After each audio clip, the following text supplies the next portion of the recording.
Hey everybody, this is Darkseid Elite here, and we got Hawk back for another week. We're going to be doing a few little topics to talk about and some DCEU news that I've been hearing, also about some of the projects that we've been hearing about and things that we didn't really talk about in the last podcast.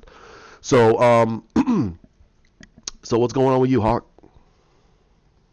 Other than life being crazy and hectic with everything and trying to keep up with a lot of the comics, just Right? going through a lot of toothache pain, but I'm still talking like normal and not like a month out in the gardens of nowhere.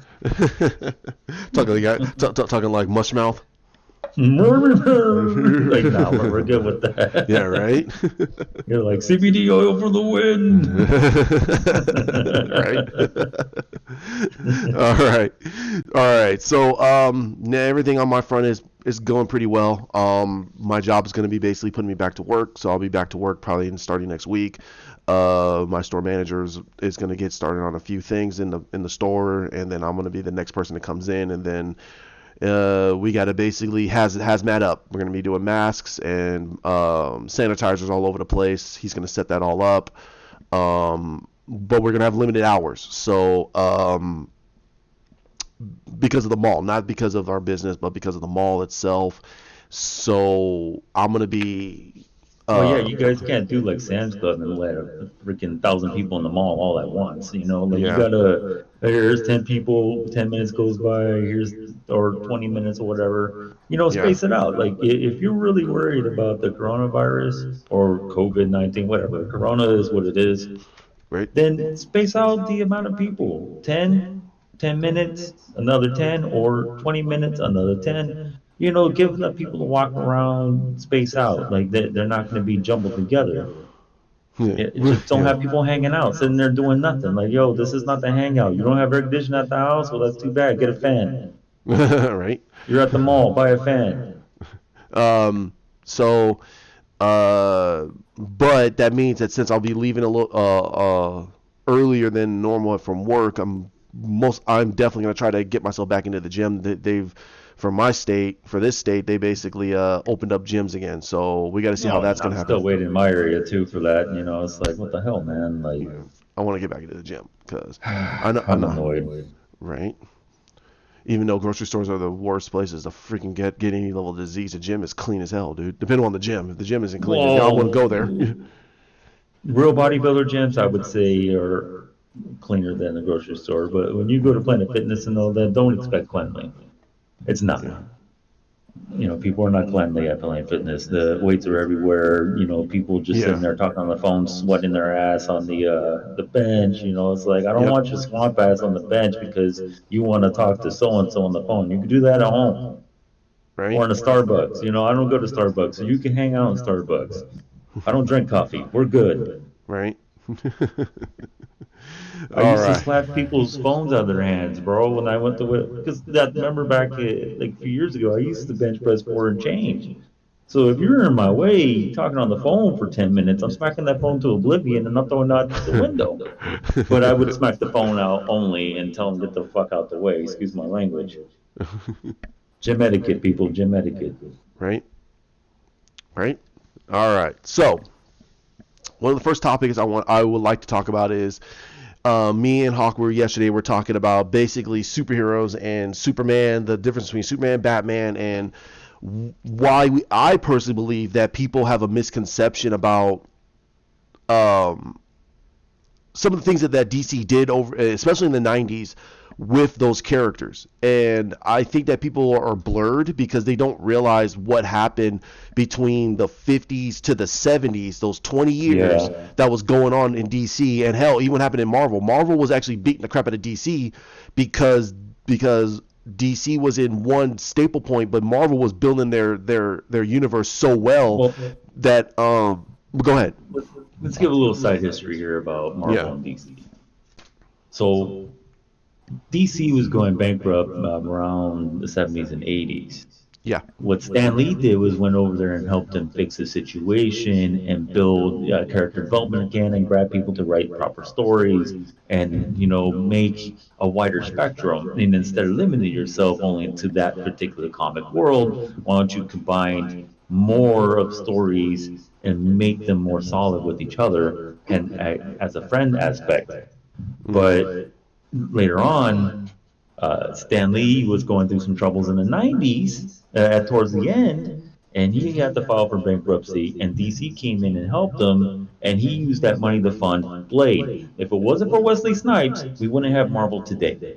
I don't care what anybody says. If he would have said no to that movie role, they would have never made the money to save the company and then go ahead and make Spider-Man in 2000 later. So back in 98, we almost lost Marvel completely. And I remember that. then in 2000, we ended up with Spider-Man because why? Blade was awesome. Why? Because you have Wesley Snipes. Don't replace Wesley Snipes. That dude is still in great shape. He's still, doing his thing as a martial artist. And you're going to sit here and grab Joe Schmo, who doesn't really look the part. He looks the part. But DC and Marvel helped each other hand in hand. Now that Marvel is with Disney, we can't expect that anymore. So if DC ends up in trouble, we don't know. They might be up in the air. They don't have the love from Stan Lee anymore because we lost him. That's sad. But with him being who he is, he's like, I need my counterpart. So let me go help them. And that's what he did. So a lot of people might not know that. True. Yeah, and I remember that DC filed bankruptcy like twice. If the one that I know, I remember Stan the one that helped twice. Yeah, and I remember Stan went over there as their chief editor and DC and completely rebuild DC all over again because that's why we got the stories that way. Yeah, and the thing that people didn't understand was, especially in the 50s and the 50s to 70s, was DC was going the same route as Marvel, which was wrong. They were going more of the fantastical, and they were making it very kid friendly. And I'm not saying that comic books shouldn't be kid friendly. I'm just saying that there's a different type of taste when it comes to certain characters and certain type of situations. And Marvel was building themselves up with their fantastical world, but they couldn't get down the niche correctly, because they were still in that whole they were still in the whole mom pa apple pie type of situation, and so was DC. But everyone's getting edgier. You had the Vietnam War going on, and then you had these more rougher storylines, and they ran into a problem with how they're going to put Superman in the middle of the situation, or how they're going to put Batman in the middle of that situation. And you couldn't, especially with the Vietnam War, you couldn't put either or of those characters from DC in that situation at all. No, the only one you probably could have done with, and you and I both don't even like this character at all, Jon Stewart. Yeah. And, or Wonder Woman. Wonder she Woman used to help with the military, right? Those are the only characters that solid fan base. Even though we don't like Jon Stewart because he just as a character person-wise, it's just terrible. Yeah. But in Marvel, you had a lot. And you had a lot. I believe they threw Moon Knight, Frank Castle as the main focal point of the war front type. Yeah, because he was supposed to be, because when they were redoing a lot of the storylines for the Vietnam War, because Frank's first book was in Spider-Man. That was his first introduction. Right, because he was hunting them down. Yeah. So, and I know for a fact that when they revisited his storyline, that's when they were really showing. Yeah, he's a Vietnam vet, and he had a lot of PTSD problems, but he internalized it, and he used it as a way of getting himself through that situation. Then when the death of his wife and son. Death? You mean slaughter? Yeah, the slaughter of his wife and son. It just broke him. It's not PTSD that made him who he is. It was vengeance, man. And that's the Frank I like. Now, look, John did a great job as Punisher. I love him. Emotion, everything. But the PTSD thing, that kind of annoyed me. Yeah. I still loved the, nah, man, I don't want justice. I want vengeance. That's my justice. And I'm going to get rid of every scumbag that gets in my way. That's not PTSD, folks. That's a straight up, I'm going to murk everyone who steps in my way and hurts innocent people. Yeah, the way they did it in Daredevil season 2 was perfect. That was Frank. He said this. He literally said New York is a sewer. He could smell it. It's a sewer. It's And garbage. that was the vengeance writing Yeah. right there. That was vengeance. And all of a sudden, like he gets a show and it's, you know what I'm doing is PTSD. I'm so angry all the time. Like what? Yeah. No. No. No, especially with This dude yeah. was not somebody that would sit there and I'm going to sit in a room and listen to your feelings. Like, no, he doesn't give a rat's ass what you feel. Did you No. do that? Did you rape that girl? You know what? I know you did. There's video. My friend found the video of you doing it. So I'm going to torture you until you die. How about that? Works Yeah. out? Cool. Yeah. Yeah. So But nope. Nope. Nope. So and then so everyone's got to realize something in the 40s, and then slightly in the 50s, you got to realize the whole demographic and the generation was different. It was way different. By the time it got to the 60s and the 70s, it was the radical time. It was the birth of libertarism, and it really put a lot of situations into the not the climate of the comics, but the climate of the world. And DC and Marvel had to rewrite a lot of stories just to try to keep people captured into that. It was by the 80s that a lot of people got to realize that Superman wasn't selling jack squat for since the 1960s. It wasn't. They were Dirt not was selling more Superman. popular, bro. They were selling moon rocks, bro. Yeah. A rock was more popular than the man who was allergic to a green rock. Yeah, So Sergeant Rock was selling. Yeah, you guys, Sergeant Rock was doing better than that. That's oh my God, pretty, Potato Head did better than he did. Yeah. You know, like this was terrible. It was terrible. And Batman was on its way of being canceled. People don't realize it was going to get canceled. They were going to cancel Batman.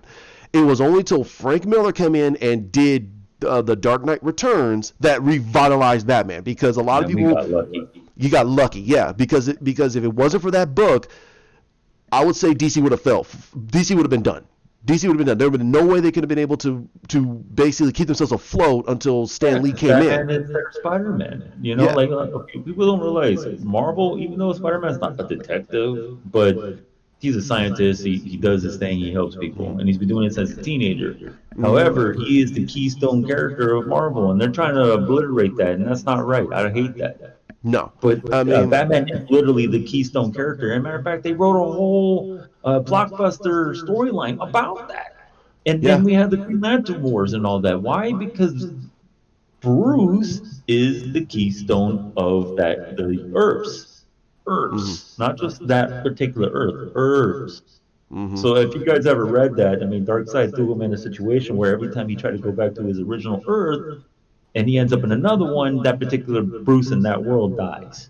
And then you had the Green Lantern, the Green Lantern War, because of that, because they were figuring out that the Black Lantern was raising superheroes from the dead and using them as soldiers for his cause, because he had Bruce's skull. And he thought that was the original Bruce, but it was the one from the universe that ended up dead in that body. Like no, it was one of the clones. Yeah, it was clone, but still, like every time he shows up in a Earth, that particular one dies, and then he's there trying to figure out how the hell am I going to get back. And he used that skull thinking it was the original Bruce, and it turned out it wasn't. But thank God, because that's how come he lost the war. So I don't know, man. Oh, and that Hal Jordan is a badass. Yeah, right. So there's a lot of misconceptions. There's a lot of misconceptions about the 80s and the 90s. The 90s was actually the rebirth of comics, in my personal opinion. That's when we got the better storylines, and then on top of that, and X-Men was doing very well. X-Men was truly phenomenal. It was phenomenal in the 80s and the 90s, because if it wasn't for Chris Claremont, who came in, X-Men would have been dead. Chris Claremont did a lot of relative storylines about what was happening in the world today. It was very racial driven, but it didn't try to create too much tension. It was trying to make an aware, because X-Men is about diversity. This is the way it is. That's the way it was written. Discrimination and racism and all this other stuff. And, you know, what people don't understand, like, you start reading the X-Men comics, because you're looking at that, and then start looking at the world we have going on right now. And what's going on right now is that we need people to listen. We need Magneto, not Professor X. We need a Magneto in this world to help fix things. And a lot of people don't understand that Magneto was a bad guy. Actually, he wasn't. Nope. He was just he was just Literally the good guy and misunderstood. he was just misunderstood. That was it. Yeah, I agree. He was massively misunderstood. Mainly he went over the line, but I think when they wrote the storyline when Kitty died, that's what Yeah. completely changed the foundations of him, because it's not the fact that he killed a little girl, it's the fact he killed a Jewish girl, a girl Oh man, that's he just like flipped him. out. He flipped out. He realized, oh my God. And what was it? Did he like take away his own powers? Like he took his powers away because, That's House of M. It's the House of M situation. Like it built up to that, and that's why in House of M you saw him just writing and just being in a room because he remembered what he was. It was him and Logan and one other person that remembered what was really good, but Logan really remembered. But yeah, that's he because what? subconsciously knew that he did something so heinous that he didn't deserve to have powers. And so you saw him just chilling in the room. And Wanda, who technically is supposed to be his daughter but isn't, but whatever, Which is she's the one that strange. changed everything. And Yeah. yeah, I just find that writing was kind of weird. I don't know why they did that, but whatever. It's like Quicksilver's my son, but not the super powerful freaking witch that has imagination powers. Like that's weird. Since my power is stronger than the freaking boy that runs slower than Flash, but okay. Yeah, right. Like people try to argue, oh, Quicksilver's faster than Flash. No, he's not. You No, can he's never not. be that fast because the way they wrote the Flash was awesome. Like Yeah. Quicksilver's never been that awesome ever. Yeah, he his speed is he can go from one point to another fast, Yeah. but he can't maintain that speed for very long, or he'll get tired. No. Yeah, he Flash, doesn't have the metabolism. He doesn't have the abilities. nope, He doesn't have the healing factor that Flash has. nope. You break his arm, his arm is broken for a while. A month, Yeah. a month goes by, dude. He doesn't have none of the No. extra stuff. He just runs a little bit faster than a normal human. That's it. Mm-hmm. All right. So, but everyone's got to realize that the 90s was never the detriment or the destruction of comics. It's people's opinions of it. My personal opinion is I love the storylines in the 90s because we finally got the true meat and potatoes of these characters. Spider-Man got a lot better. It wasn't written as a hunky dory. You gave him some more meat to his potatoes. Also, we had the whole clone situation, which effed up Peter Parker's life for a long time, and then the Jackal, man. the whole Jackal situation, and then on top of that, we had the return of Venom, and then we had Carnage, the whole Carnage situation, and all of that stemmed back to the fact that Peter, when they did Secret Wars and he grabbed that suit for the first time, he didn't realize the ramifications of that suit. He should have gave that suit up immediately, but at the time he needed a suit, or his secret identity would have been exposed because his suit was getting ripped apart, and he was like, he has no way of fixing this suit. So we got that. We also got Captain America comics was actually getting away from being the hunky dory, the Sentinel of Liberty storylines where you just see him coming in, do something exciting, and then he goes away for a while. They actually revitalized his character, and they actually gave him more spy and espionage storylines, Yeah, fits to his character, which fits his character. He is an American Sentinel of Liberty, so giving him spy, espionage, and like the occasional where he has to basically be the only person that actually has to go against this big threat that's going on against not just American but more worldly situations, and he has to be the only one that takes it on. That makes his storylines great because if you write them correctly, yes, the dude could take care of a lot of situations, but he's not immortal, and he has limitations to what he can do. But you put him against like the Serpent Society or Hydra on a whole, or AIM. He sometimes he asks for help. He's like, hey, I need help. He actually asks. Most times he asks Falcon for help. At the time, Bucky wasn't with him. I mean, Bucky was still the Winter Soldier, and he was still doing his assassination gigs. And he was, so he wasn't Bucky. He was the Winter Soldier. He was still a bad guy. And Black Widow was kind of not with Steve, but she was on the same side as Steve, but Steve couldn't trust her because of her past. And also Yeah. he still had a little bit of a hankering that, oh, she's a Russian, she used to be Russian, so he's like about Russians. You know So what's messed up too yeah, is that the perfect person that could have helped him at all costs and would have sacrificed everything to keep him safe was Frank Castle. But yep, he hated Frank. he hated Frank. Nothing he did would justify what he became. And he was like, "No, you turned away from what you are. And I can't allow that. You're a Yeah, murderer in my eyes, and no matter what yeah, you do, you're bad." And I yeah, was like, "Damn, that's sad, dude." Because this, and you know what? Frank still looks up to him, no matter what. He's like, "You know what? I yeah. gotta hand it to you, man, because you're the real Boy Scout. You know, and I That can't and hate you that for and that." also for a lot of them, even for War Machine, I will even say Frank, anybody that has a military background, anybody has a military background, Steve Rogers is the main reason why they joined the military. A lot of them is the main reason why they became militaries because of Steve Rogers. That a regular kid from the Brooklyn became the greatest hero in World War II that stopped the whole Nazi and Hydra regime basically by himself. Yeah.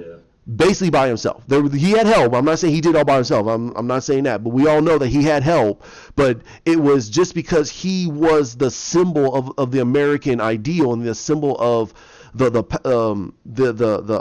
North American party that he was able to actually take down Hydra and the Nazis. It's the same thing for Spider-Man. People got to realize the same thing for Spider-Man. Spider-Man, everyone has to read Civil War. They have to read the first Civil War book because it was a messed up book. But if you understand Peter's storyline and why Tony used him mainly because not because he's Spider-Man, but because he's Spider-Man. He is hands down the only hero that has never truly teamed up with any other heroes on a regular basis, only because it was a situational thing.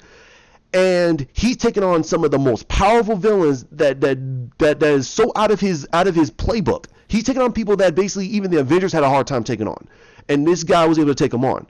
And his heroism, Peter's heroism, is the main reason why I would say probably 60% of the newer heroes that you hear in Marvel at that time, they all said, no, I became a hero using my powers because of Spider-Man. A lot of them said that. When he revealed himself, there was a huge buzz of superheroes joining up, registering and everything, and they all said, well, why are you, and they had interviews with him in the book, and they all said the main reason why they did is because of Spider-Man. I became a hero because of Spider-Man, and if he says it's okay for me to sign up, then I'm going to sign up. That was the biggest thing, and Tony Stark was grinning from ear to ear because he knew that he won, and Steve was like, damn it. He was like, damn it.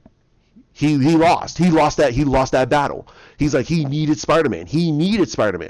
Spider-Man is like Hawk said, he's a linchpin hero. He is the linchpin hero. If the X-Men have a problem and Spider-Man's webbing around and he's involved in that, they will join up with Spider-Man. Spider-Man's ability can work in conjunction with the X-Men, even though the X-Men have consistently teamed up trained together on a consistent basis all the time. You bring Spider-Man in the mix, Spider-Man can work with them. That is how freaking, especially if you write him correctly, that's how good Peter is. He's a jack of all trades, and his spider sense will always keep him safe. It will always keep him safe. So if Cyclops is trying to use his Octoblast to ricochet, and Spider-Man's in the middle of that ricochet, Spider-Man will move in the middle of the ricochet to move out of the way. Yeah. To make sure his spider senses were nuts. Yeah. And then he learns how to use his powers better with a couple of martial artists. Yep. Iron Fist and freaking Shang-Chi. Yep. You got him like on a super level where his spider sense is kind of irrelevant now. No. It was at the fact where he lost his spider sense. I had to got it back. It's like, well, I kind of don't need it anymore. He doesn't have to rely on it so much. He relies on his other senses. His other senses got enhanced to the point where he can actually know and duck and move without having to worry about using his spider sense, because his spider sense is like a headache. It's like a consistent headache, and that's why he has to tone it down. He has to try to get rid of it, or he has to try not to allow it to overwhelm his other senses, because it's a huge. It's like someone hitting you upside the head with a freaking mallet. That's how it is for Peter. So like I said, there's a ton of things that I think that a lot of people got to understand what was written in the 90s that really led up, and then when they rebooted the whole universe and Spider-Man got a reboot from that situation, which was stupid. I don't know why they did that, but when they rebooted everything, now you started fresh again, but then you kind of made the other stories irrelevant that basically made these characters where they're at. They should have, in my personal opinion, they should have actually made some of those stories more relevant. Like, Peter did lose his spider sense at one point. He did train with Shang-Chi and Iron Fist, but he kind of just went, Peter's one of those characters that once he learns something, he's like, hey, okay, it's useful right now. But when he gets all of his powers back, he goes, nah, I don't need to worry about the martial arts anymore. He goes back to what he used to do. That's Peter. That is Peter. People go, that's kind of stupid. I go, but that's Peter Parker. He has his powers. He has powers since he was 15 years old. I mean, 16 years old. So he's a better hero than the heroes that try to teach him things that he doesn't know. Like, yeah, he is. Captain America said it. He is the longest hero age-wise compared to everybody. Yeah. He's been this longer than any freaking hero. Because he was frozen. Yep. He nowhere near the skill level as a hero to Peter. Nope. And Peter uses his brain. That's his main weapon, and that's why Captain America loved him. He was like, "What the hell, dude?" Like, and like you say, he needed him. If he had Spider-Man, that Civil War would have been completely different. Everybody knows that. Yeah, a lot of people. Yeah. So, but on the DC side. Well, on the DC side, a lot of people got to understand that yes, Superman is the face of the Justice League, and I think me and Hawk and I said it before in a lot of videos, but whenever a problem comes up, who do they go to? Batman. They go to Batman. And here's the thing, and if Batman doesn't know, he goes, "Give me a minute, I'll figure it out." And he'll try to figure it out. If he can't figure it out, he'll make phone calls. Yep. He will reach out. And the thing about Batman is, unless they write him where he's at that pinnacle point where he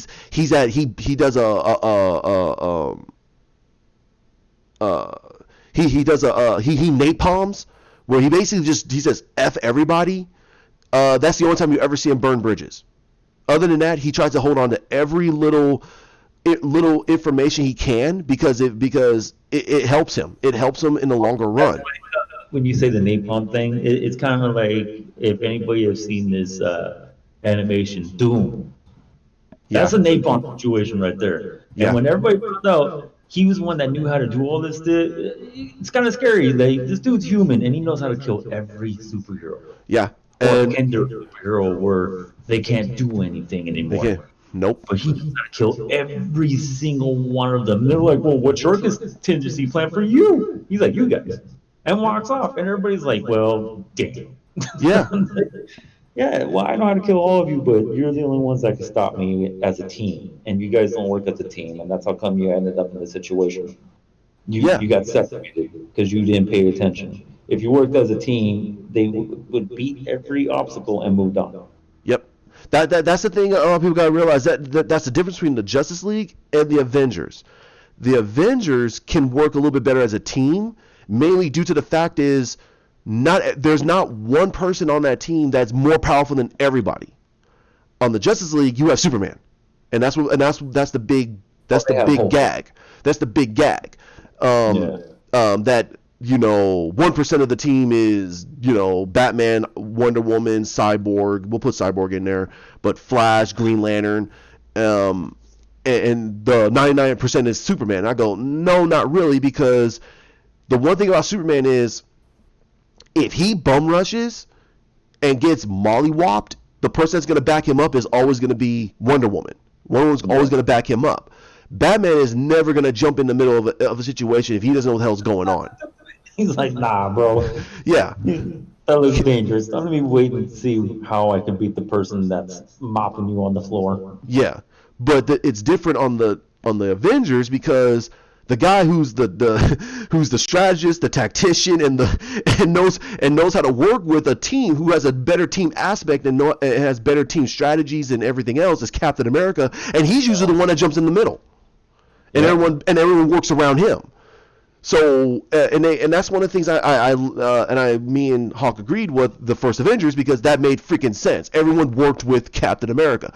You saw Iron Man flying down using his beams, and he's reflecting it off of the shield, knocking everyone down, or freaking Thor is smashing his hammer into a shield and creating that shockwave. They all worked with him, and they learned how to work together as a team. But on the Justice League, battlefield. yeah, right? And you see that in the movies, but Hulk used to do that. He used to toss him like a missile, and he had to get in front of him and knocking out people, and he was like, "Well, thanks, Banner." Yeah, right? What?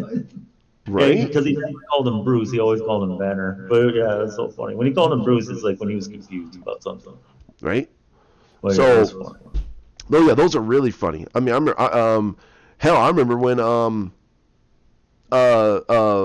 Cap threw his shield, and the guy ripped the shield away, and Peter webbed the shield, pulled it back, and threw it back to Captain America's hands. Captain America was like, "Hey, thanks." He's like, "No problem," and he flew and he's webbed away. You're like, "Wow, dude, really?" He's like, "Yeah." Distant relative of mine. Sheesh. So, but on the Justice League, it's a little bit different, because everyone's got to realize something. Wonder Woman usually works by herself. Superman usually always works by himself. He can handle a lot of stuff. Batman is a lone wolf. Simple as that. Green. The only one that, yeah, like I said, because he has his sons. True. So it's kind of one of those things. It's like, yes, he knows how to work with the team, only if it's someone that understands his aspect, and it's usually Alfred and his sons. And Lucius. Gotta have Lucius Fox in that, because a lot of people don't realize Lucius Fox is so smart and a black man. He's never been a white guy. I don't know why everybody has that misconception that he was a white guy. Mm-hmm. He's never been a white guy. Yeah, I think they introduced him in like in the 80s, wasn't it? Did they introduce him in like in the 80s? No, I think it was the 70s, like late 70s. But because Okay. his color scheme on his skin was a light, like a tan white guy. But that wasn't the case. They didn't want to dark him up too much because nobody looks that black. Well, we found out, yes, in Africa there are people who are extra black. Why? Because the sun is super hot. We could not survive in that heat, but them all day, like whatever. I grew up in this, so my body our body adapts. So that's why our skin that color can change if you have melatonin.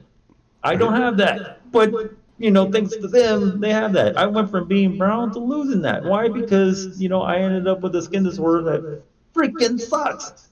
Even with sunblock, it sucks. But with melatonin, you can adapt. Through generations, you will adapt. And it happens. But people are blind and stupid. So, whatever. Mm-hmm. But yes, he was brown. So he could have passed as Spanish, like, Puerto Rican, Dominican, or whatever, at that time when he first came out. And then later in the 80s with Frank, he made him a little bit darker to let people know, yes, he's a black man who is like an uncle to Bruce. Pretty much, yeah. Yeah, he treats him as if he was a relative, and Bruce, at all costs, will protect him as well. But Lucius never ends up in the fray because he stays in a way where he's always researching something for Bruce, and that's how come we saw Morgan Freeman in the movies doing his thing. One, he kind of looks like the character in the comics. Two, he can pass for a super smart guy easily. Yeah. And he has a set of morals, and that's why in the movie he was like, I don't like this. I'm going to resign because you made a machine that we all know in the comics. Lucius helped make that machine, though. But in the movie, they made it sound like it was out of his reach of morality, which is not true because Lucius helped invent it to help protect Bruce. He wanted to keep his nephew alive. So he helped make the machine so he could use sonar, which we use in the games. But in the movie, they made it sound like, oh, well, no, that's beyond my morality. I'm sorry, I'm going to have to quit. Yeah, because enter your game at the end of it, bro. I'll see you later. Right. And then what happened? He became the new boss of the company because, he's a good man. What the hell? Right. I did this, man. We keep going with that character all day. Yeah. But He Yeah, had a small group of people that he always stayed with him in his heart. So yeah. And I mean, he has like he's supposed to have 3 kids, but they gave him 2. But I think that was I think in the comics he was supposed to have 2, but yeah, I he think in has the video games and he he has became a Batwing. yeah. And Yeah, yeah. So, and got but modeled yeah, off. I mean, the 90s created a lot of heroes, and also people got to realize that the 80s and 90s is where we got our diverse level of heroes. That's where you got our Spanish superheroes, the first Japanese mutant superhero in, oh, I forgot his name, Starfire? The Big Hero 6, because that was that movie that DreamWorks made. It was based off of those characters. The Yeah, first, the they first, the first ruined Japan. it, but Yeah, they yeah, ruined it. Yeah, and it's supposed to be based off of the first Japanese superhero mutants in DC. I mean, yeah, not it was DC, like a Marvel. Sorry, yeah. Marvel. I was like, And wait a minute. yeah, sorry. Um, so, um, Now, so mind we're you, we gonna, had an Asian superhero one. yeah, Everybody else was a villain or evil scientist. yeah. So, Well, no, like no. the Shang-Chi was Chinese. he was from Hong Kong, He's from but Hong yeah, Kong, but up yeah, but yeah, so it was American, but whatever. right. Hold on, I'm gonna look them up real quick. Oh wait, we had Jubilee in X Men. She was half. She was half Chinese. Yeah. She is my So that was another favorite Asian. freaking mutant hero, man. Mine's always Sunfire. gonna be Yeah, Gambit as a when it comes to uh, you know anti-heroes and stuff. Everybody's like Wolverine. I'm like, nah, Gambit, dude. Like yeah, right. the dude's a thief. He has a cool ass name. He has a suaveness about him that none of the other mutants had, even on his bad day. Yeah, It was right. so fun, man. But he's an amazing character, and incredibly powerful. But you always known that Gambit was my favorite X Men. Hell yeah. Yeah, they were created back in 98. Let me see. They didn't last long though, because they just had poor writing. Yeah, this had poor writing. Yeah, actually, he appeared back in 1970. Sunfire. So he's old. He's been around for a long time. Yeah, but the team Yeah, itself the team didn't itself's show been up. around not that long. So again, I mean, everyone's got to realize that they created a lot of We freaking had heroes Psylocke, who was a British woman who put her consciousness in a into Japanese woman who had no, no powers at all. not just that, but also the fact that I think she was like in a coma or something like that. Yeah, she was in a And coma and she's the dying. reason why Professor X had the idea Yep, of doing the same thing. yep. Passing Because off his like, well, consciousness into someone we're else. not Yeah, gonna do that. Yeah, which you don't want an evil person like that doing that though. But right. he did, bastard. All right. So we got some DCU projects that's coming out pretty soon. I want to talk a little bit about the Batman project. Now, we have the one that's going on with Matt Reeves, and from a lot of what we're hearing about WB, no, AT&T wants Ben Affleck back. Now, Please. yes, I say please. I still say it if he knows that he can get it done, and also he won't um fall back into his alcoholism again, which I doubt is going to happen. But you always got to think about that contingency. If he thinks that he's not going to, then let the man do it. Let the man write it. Leave him alone, and he'll give us a really great story. I think that with a lot of the stories we're hearing now, that now we hear David Ayers is saying that Jeff Johns was meddling on Suicide Squad, hence why we got what we got. Um, and I know for a fact that he meddled on Wonder Woman, and I know for a fact that he meddled on Aquaman. Now Yeah, he did a really good thing on Aquaman. He did a really good thing on Aquaman. If he did not say no, leave Black Manta in, I think yeah. the movie would still been good, but the way they did Black Manta, he served his purpose. There was no reason to keep him around. Oh I man, don't. and Black Manta is he's a villain, but he's Yeah. just a horrible person, man. Yeah. Like this Right. guy I know. sucks. Like And you guys have no idea. If you never read the stories, because everybody really shits on Aquaman, it's very annoying. Like Aquaman's incredibly powerful, so mhm. to say that, oh well, he's not as strong as Wonder Woman or freaking Superman. Of course, Superman, he's not as strong as him, but he can mollywop Wonder Woman. I'm sorry, nothing you say can stop the fact that he's very skilled and he's Mhm. very strong and super powered. And people don't understand why that is because they don't pay attention to his character. But anybody who could take a rocket launcher blast to the chest and get up and go ow is definitely stronger than Wonder Woman. She would have been through the wall with that blast. Yeah, everyone's Like got to realize something. Here's the wall. thing. Everyone's got to realize something. They're like, they go, well, with her gauntlets, whoa, whoa, whoa, whoa, whoa, whoa. Her gauntlets are made by a divinity level of power. He took it to the chest. Yeah, it could have stopped his heart. It could have blew his organs into jelly. Yeah, No, he gets up and goes, "Ow!" Because in yeah, the comic, that's how he would have been. He wouldn't have said, "Ow!" Though he'd been like, "Really?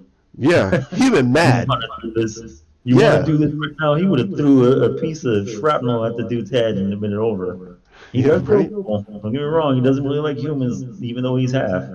Yeah, because he Like, knows that he knows he understands. He understands because he traveled the world like Superman and Batman did, and he saw what people do to other people, do to people that are, and actually, if you really think about it, also he's also in the same level as the X-Men. He's different. He's half human, but he's also Atlantean. He has some Atlantean features. which He doesn't looks. make him a metahuman. I don't, they classify him that, but he is not a metahuman. He is half one race, half another. Atlanteans are not metahumans. Mm, They're just humans who evolved because they were underwater, which makes their skin more dense, which makes them bulletproof. yep, I agree. So, um, so yeah, if Ben comes back, I would love to see him just sit down and go back to that storyline he was doing because there's some rumblings that they want him to just go back to his original story, his original project, which I think we should all go, okay, cool. And if they do that, would you think that that would help Joe Maniello's Deathstroke more? Hawk. Yeah, Okay. yeah, absolutely. Because he wrote the character in his movie, though. Yep. And people understand, which would have segued into Joe's script, which we're not going to be able to get, but that's But actually maybe we never know. understand Maybe. that's the inspiration for his script, though, Yes. because he got the idea. Well, oh wow, I got picked to be Deathstroke, and then I got written in Ben's movie. Yeah, that's a huge inspiration for And Joe's on top of movie. that, he was in freaking Justice League even for a split moment. Right, but I So mean, because he did that, and he had the inspiration of like, whoa, wow, he wants me in his movie as this character. Why wouldn't I want to try to write a solo movie for this character? Because Deathstroke has a long-running series from the '80s on. He's been around since what, late '70s or something like that. Like, uh, I think early 70s. Let me see.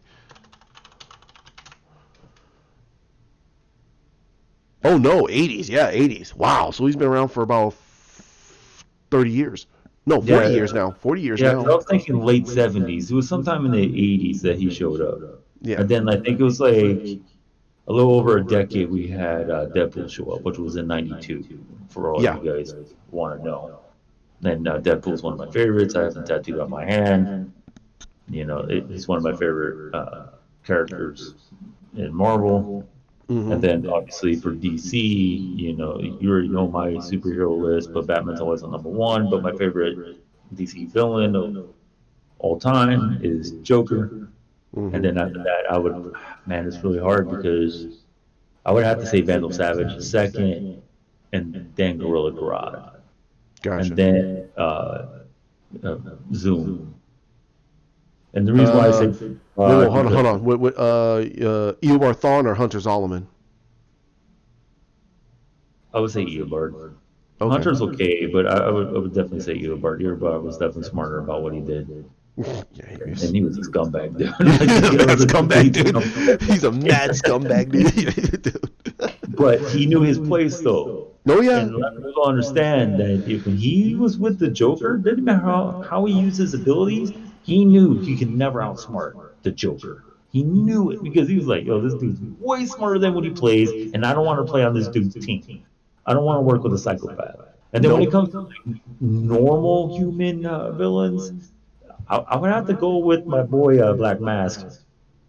You know, he made Gotcha. money. He was bad. He did his thing. You know, he was just a normal human. And then after that, I would probably say Penguin, Ah, and then Oswald, the good old, Riddler, good. like the proper Riddler though. But Yeah. Oswald has like a hardcore Cockney gangster attitude, not the other super Yeah. friend guard. I'm talking about the Cockney attitude, where Yep. he's like, I grew up in the crappiest part of Britain. Screw your life. I'm gonna beat you to death with a dildo. Like, you know, that penguin. That's the penguin I like. And then No, obviously, I love that. No, I love that version of the Penguin. Yeah, he'll sit there and go, really? All right, and he cracks his cane over your kneecap. You're like, ah! He's in there going, what? Why are you screaming? And he starts punching your face, and you're like, what the hell, dude? They're sitting there like, beat you to the death. He didn't yeah, give a crap that you were stronger than him. He's like, I'm gonna beat you to death with a dildo. And then after that, I would say Two Face.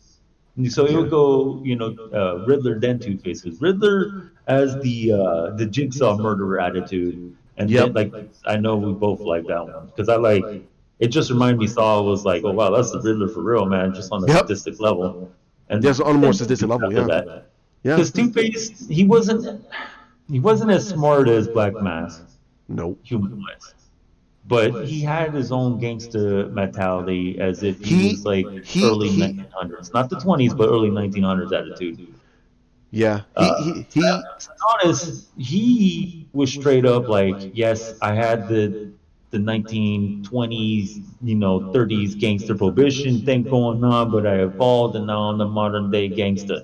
You know, that was his attitude, and that's what I liked. Yeah, He was I like the he acted a lot more like he was like smarter than the average thug because he was all brute force. He didn't give two craps. He was exceedingly strong. If you were like, why is he so strong? Because he's a psycho. He's out of his yeah. freaking mind, and he's in But consistent levels of pain, dude. as psycho as I love that scene where he's talking. He's like, "Oh, great! Now I have to talk to a psychopath to partner up with," and it's Yeah. him, the Joker, and you're looking at like, "Oh, this dude's ruined." Right, Over, bro. Like, right. it's like, ah, I'm gonna need a couple of your guys, you know, and some water. Water, yeah, put it in the glass. In the glass, all right. Mistake, mistake number one, you listen to me. It's like, oh, bro, kills his whole crew. And he's sitting there like, whoa, what happened to his team? I don't need him. I just wanted to get rid of him. I don't like him. I'm like, Right. what? Joke's on you, buddy. Yep. I weakened your whole I weakened your whole organization because you were too stupid to realize it. You moron. Man, the Joker's amazing, dude. Yeah, And right. that's Especially, like Ledger Joker's great, which is the tattoo I have on my arm. But yeah, that, a lot of people don't understand. That's the Joker right there, man. hmm That's the guy you have to worry about. Yep. The And one that awesome. the one you're just like you don't know just yet. You don't know nothing about him, but you think, okay, this guy's stupid and crazy, but he's not stupid, and he's crazy, but he's not stupid. He's not, he knows he's crazy. He knows when he's doing is crazy, but he doesn't care because he's not stupid. His whole thing was about the fact of it's all part of a plan. It's all part of his plan. And I still say the Dark Knight in the Dark Knight movie, Batman was not. That wasn't Batman. I'm sorry, that was not Batman. I don't care. I don't care. Everybody says, well, no, that's not Batman. Batman, this dude That at was the super friend Batman. yeah, that's super fun, man. Because first of all, this dude at the end of his first movie, he took out Ra's al Ghul in the League of Shadows. He thought he did. Okay, fine. Then he gets a file about an inch thick, and he says, "Well, we got this guy," and he lists up all of his priors, and he says he leaves his calling card. It's a Joker card. He's like, I'll look into it. All right. So he has this gigantic file about this crazy loon with makeup on. From his perspective, he thinks he's a crazy loon in makeup. And then the next time he hears this guy's in his town, he steals from the biggest crime families in Gotham City that he's targeting. And he goes, well, what do you want to do? He goes, him or the crime families. He can wait. I was like, oh, that's not Batman. Batman would never. He would went after the Joker. But he said, no, this guy's the problem. I need to get rid of him. I'll worry about the regular normals after. And he has him. He had him. Yeah, he had him. He had the crime families. He knew where their money was. They all knew where the money was. He knew where the money was. So the only thing he needed was a warrant. That's all they needed. They did not need Batman to be lynching around the freaking mob anymore. They were done. That's what made me go, that's not Batman. Batman would have been like, hey, wait a minute, this guy stole how much money? He stole about $20 million. I got to go find this guy. Either this clown is doing something, or the crime families are gonna do an ethnic cleansing to find this person. That's what they're gonna do. They're gonna be mad. Why would I want a crime war in my city over a clown? No, get rid of the clown. Get rid of him. But we got that movie, and that was the whole purpose. He slipped the banana peel. He thought that the Joker was not that big of a threat, which again kind of contradicts what happened in the first movie when he got this big old gigantic file full of all of his priors, everything this guy's ever done. And he kind of goes, I'm like, that's not Batman. Batman would never do that. How'd they get that file? Like, the Joker's an anomaly. How'd you get that file, bro? Like, no. It giving to you the information. That's not you finding the information. That's him leaving crumbs for you to find because you ain't smart enough to get this guy. That exactly. That's why I said that I think that they should have honestly dug deep into that story. Like, wait a minute, if you made this guy that smart, how the hell why'd you make Batman this dumb? Exactly. But hey, it was Christopher Nolan. He was kind of going, all right, he wanted to make Joker look that badass, and we're kind of nitpicking the movie to death, but it was still a great. Oh no, the Joker was the best part of the movie. He is the movie. No, it should have never been called The Dark Knight. It should have been called The Joker Show. That's what it should have been called, man. Shit. It should have been that episode when you first see the Joker in the series, and he takes over the television station. Right. The Joker Fish episode. Yeah, the Joker Fish episode. Oh yeah, hell yeah. That'd have been great. That'd have been great. Oh man. You saw this before it happens? He's in there laughing. He's on all the stations. Damn it. That was great. What are you gonna do? Nothing. Nothing. I was like, oh dude. Terrible. So I said before that the only thing that's making me want to see this new Batman movie is the guy that's playing the Riddler, and I'm giving it up for Colin Farrell as the Penguin. I want to see what he does as the Penguin. I think that Colin Farrell would blow it out of the park because he has. First of all, he's the cocky attitude. He is. He's gonna have that cocky attitude. I have a huge feeling. I think they're gonna base him off of the Telltale version. I think he's going to base off that Telltale version because it makes more sense. I don't think he's going to get rotund. I don't think they're going to make him a rotund dude. I think he's going to be like the masked one that has the old oh my god, the old doctors from England that wore those beaked masks. Plague doctors. The crow mask. The plague doctor. Yeah. He's going to wear that mask, and he's gonna have the cane, and he's gonna have the top hat and everything else, and he's gonna wear almost the same outfit he did in Fantastic Beasts. He's going to be dressed almost like that. Very, very noble and rich and powerful. The main bad guy from The Gray Man. Pretty much. Yeah. Like literally the guy who was causing all the chaos in worlds, and the guy looks like that, except that was his face though. But yeah. Yeah. So I have a feeling they're going to do that, and they have the mask. I kind of don't want them to do prosthetics. I want them to just make it simple, make it very grounded, make it simple. Give him that crow mask, give him the top hat, and give him the cane, and have him just dress for success. Like he has that old British governor look. So it was like, wow, dude, he'll be badass. I think that'll be badass. And he has the monocle though. He has the monocle, but he wears the monocle underneath the mask. So that would be really cool to see. But Paul Dano as the Riddler, dude, man, I'm happy for that. I'm that guy. He has a look of a guy you want to punch in the face. He has the he has the look. He has the look of the Riddler, and I'm hoping that how they're gonna do him. I'm wondering how they're gonna do him. That's my only thing. I hope they don't make him that he has that he has his little quirk that he has to be the smartest person in the room. I want them to keep that, but I don't want it to be where that's his complete downfall. Where that's the best way they can get rid of him, and I don't want them to do that. I want them to keep him. That he has a plan upon a plan upon a plan, but one plan goes, he goes, that irks me a little, but don't worry, I got a plan. I got a plan. It always works. I'm that smart. But then every plan starts getting knocked over because Batman's doing his thing. He's like, he can't be smarter than me. That's not right. No. And it starts to unravel. It starts to.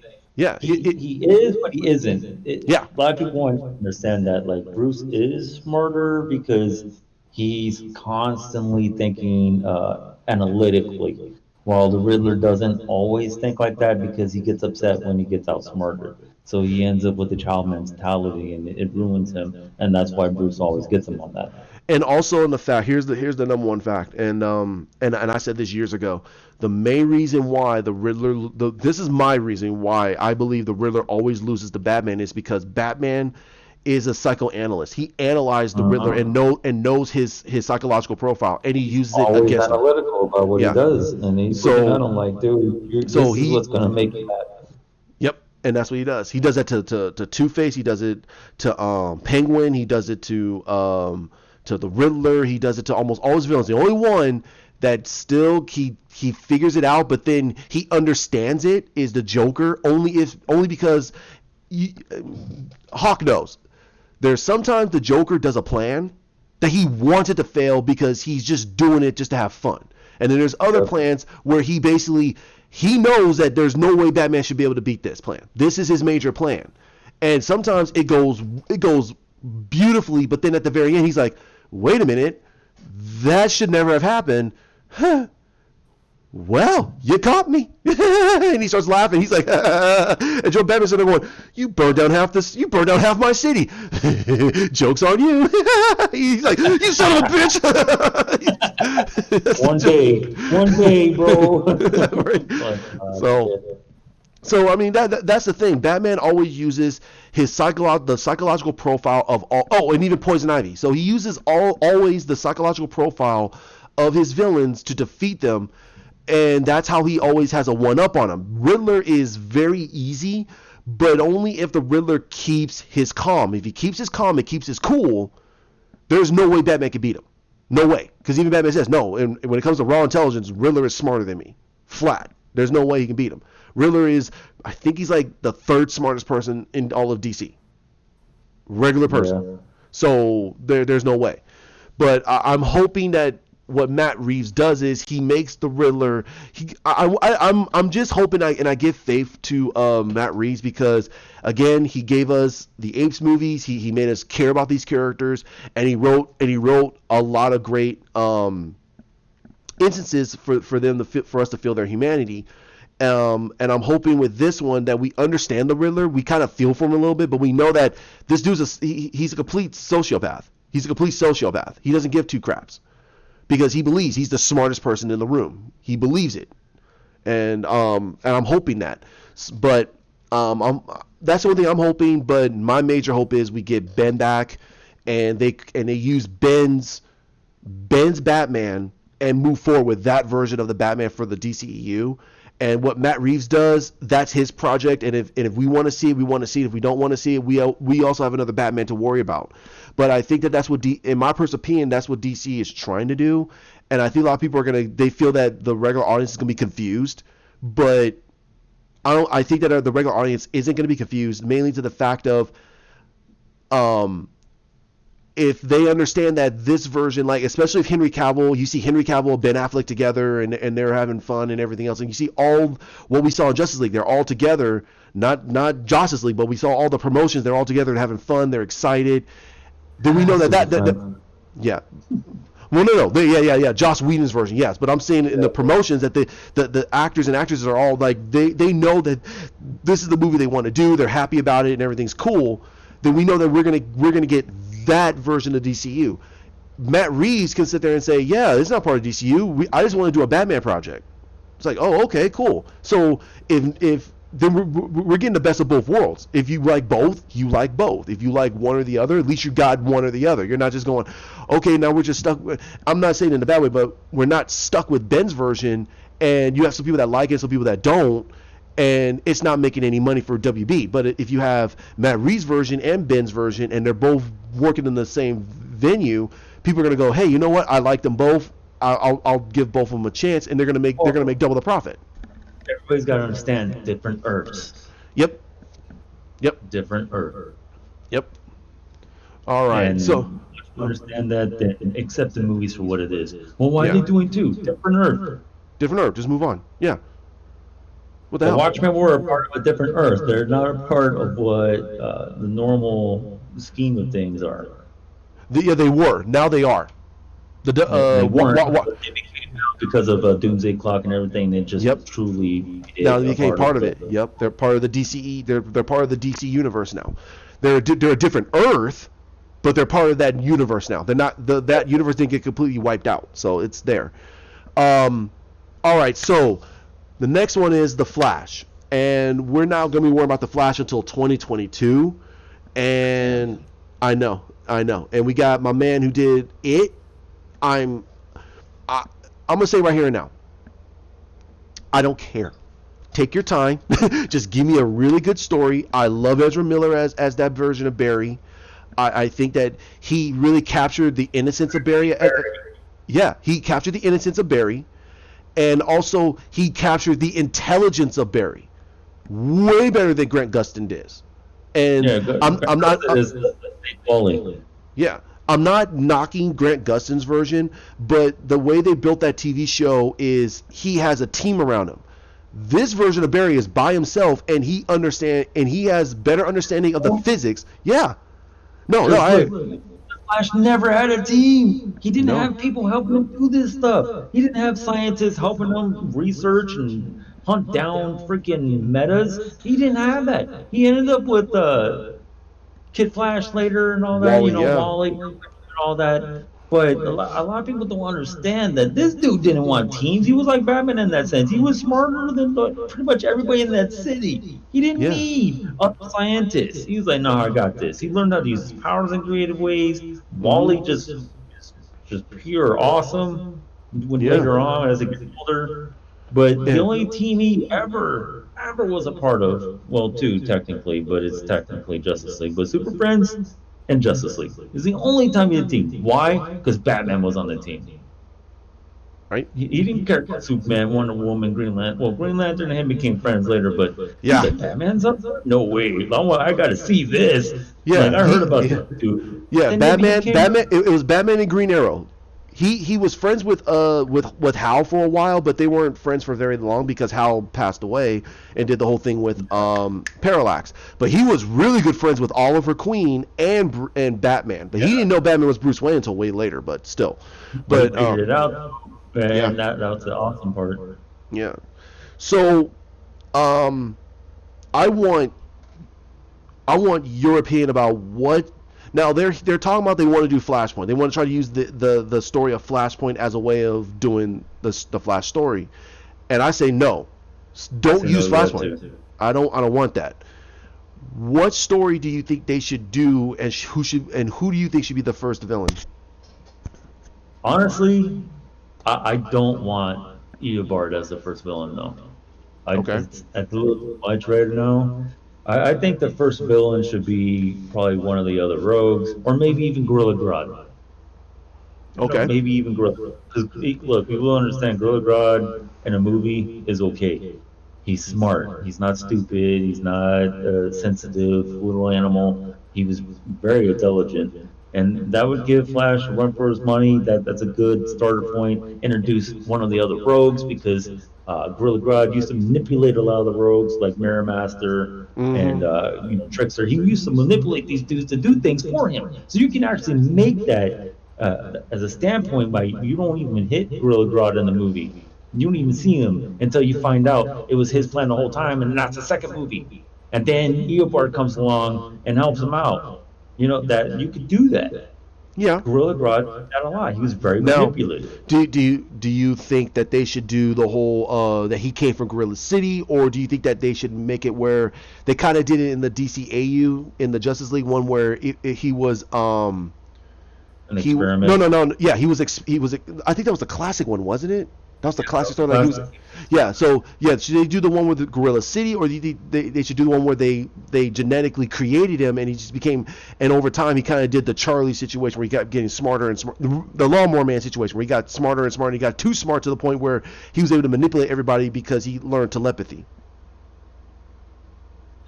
It's interesting because they kind of played on that on the show, and I feel they got a little too sloppy with that. Yeah, And Bill said he was a different dimension and all this garbage. And I just find that very insulting. And they ruined that character for me for the TV show. Like you just downplayed him when he was a lot better than that. And it could have been so much better. And you just downplayed that villain into a small segment. That's very annoying. I I would prefer to do the classic, yes, the experiment and all that, but the Planet Apes attitude that he had when he found out about Gorilla City and everything on that island. When he found out about that, man, he had a field day. He got generals, he got advisors to help him with the city. Like he took he be, over. yeah I want he that to became happen. Zod. He basically became Zod. Flat. Yeah. He became Zod. Okay. But I want that. I want that. And, he wasn't a part of them. He was experimenting on it, and then he finds out about this place, and then you could do it in a way where Zoom found out. Like, hey man, did you know there's an island of gorillas? Like, wait, what? Yeah, Like yeah, ask him what, in the Serengeti Desert, in Africa, there's a freaking. He's like, what? Yeah, but make it like, yeah, I ran past this island and it's a city of gorillas. Are you from what? He's like, no, I was an experiment. What do you mean there's an island? And then leave it at that. Leave it at that and just kind of span out of the island and then there it is, like, but whatever. What yeah. do we know? No. These are ideas, man. So, okay. No, but stealing ideas either, Mine. though. Yeah. That's like trademark now, like this is a podcast, so this is pretty much a form of copyright, people. Don't get ideas now. Don't get it twisted.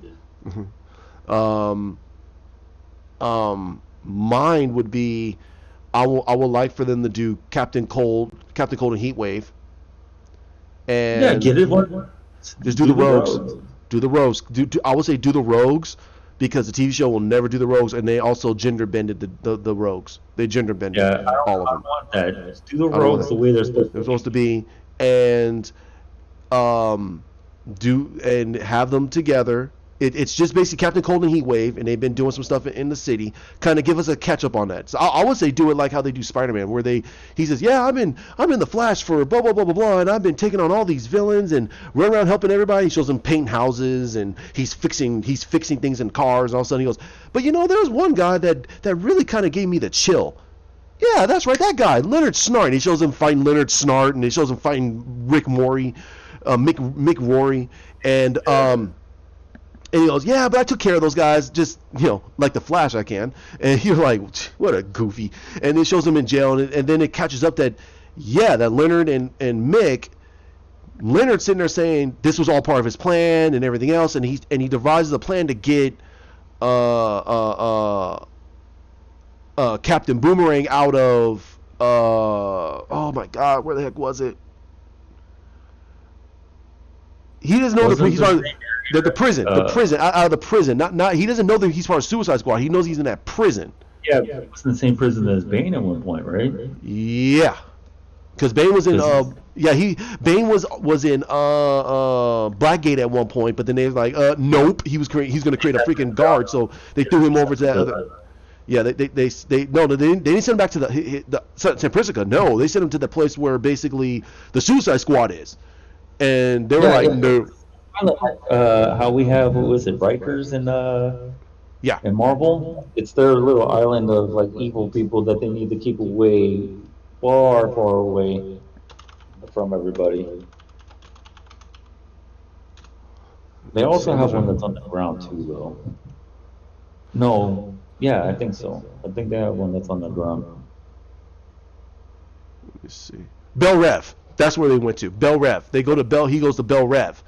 So Leonard creates a way of getting him out of there, and then he introduces to the Trickster, but then you get introduced to, I would say, the person that you introduce to him, and you get introduced to Mirror Master, and he's an up and coming, and it's Scudder.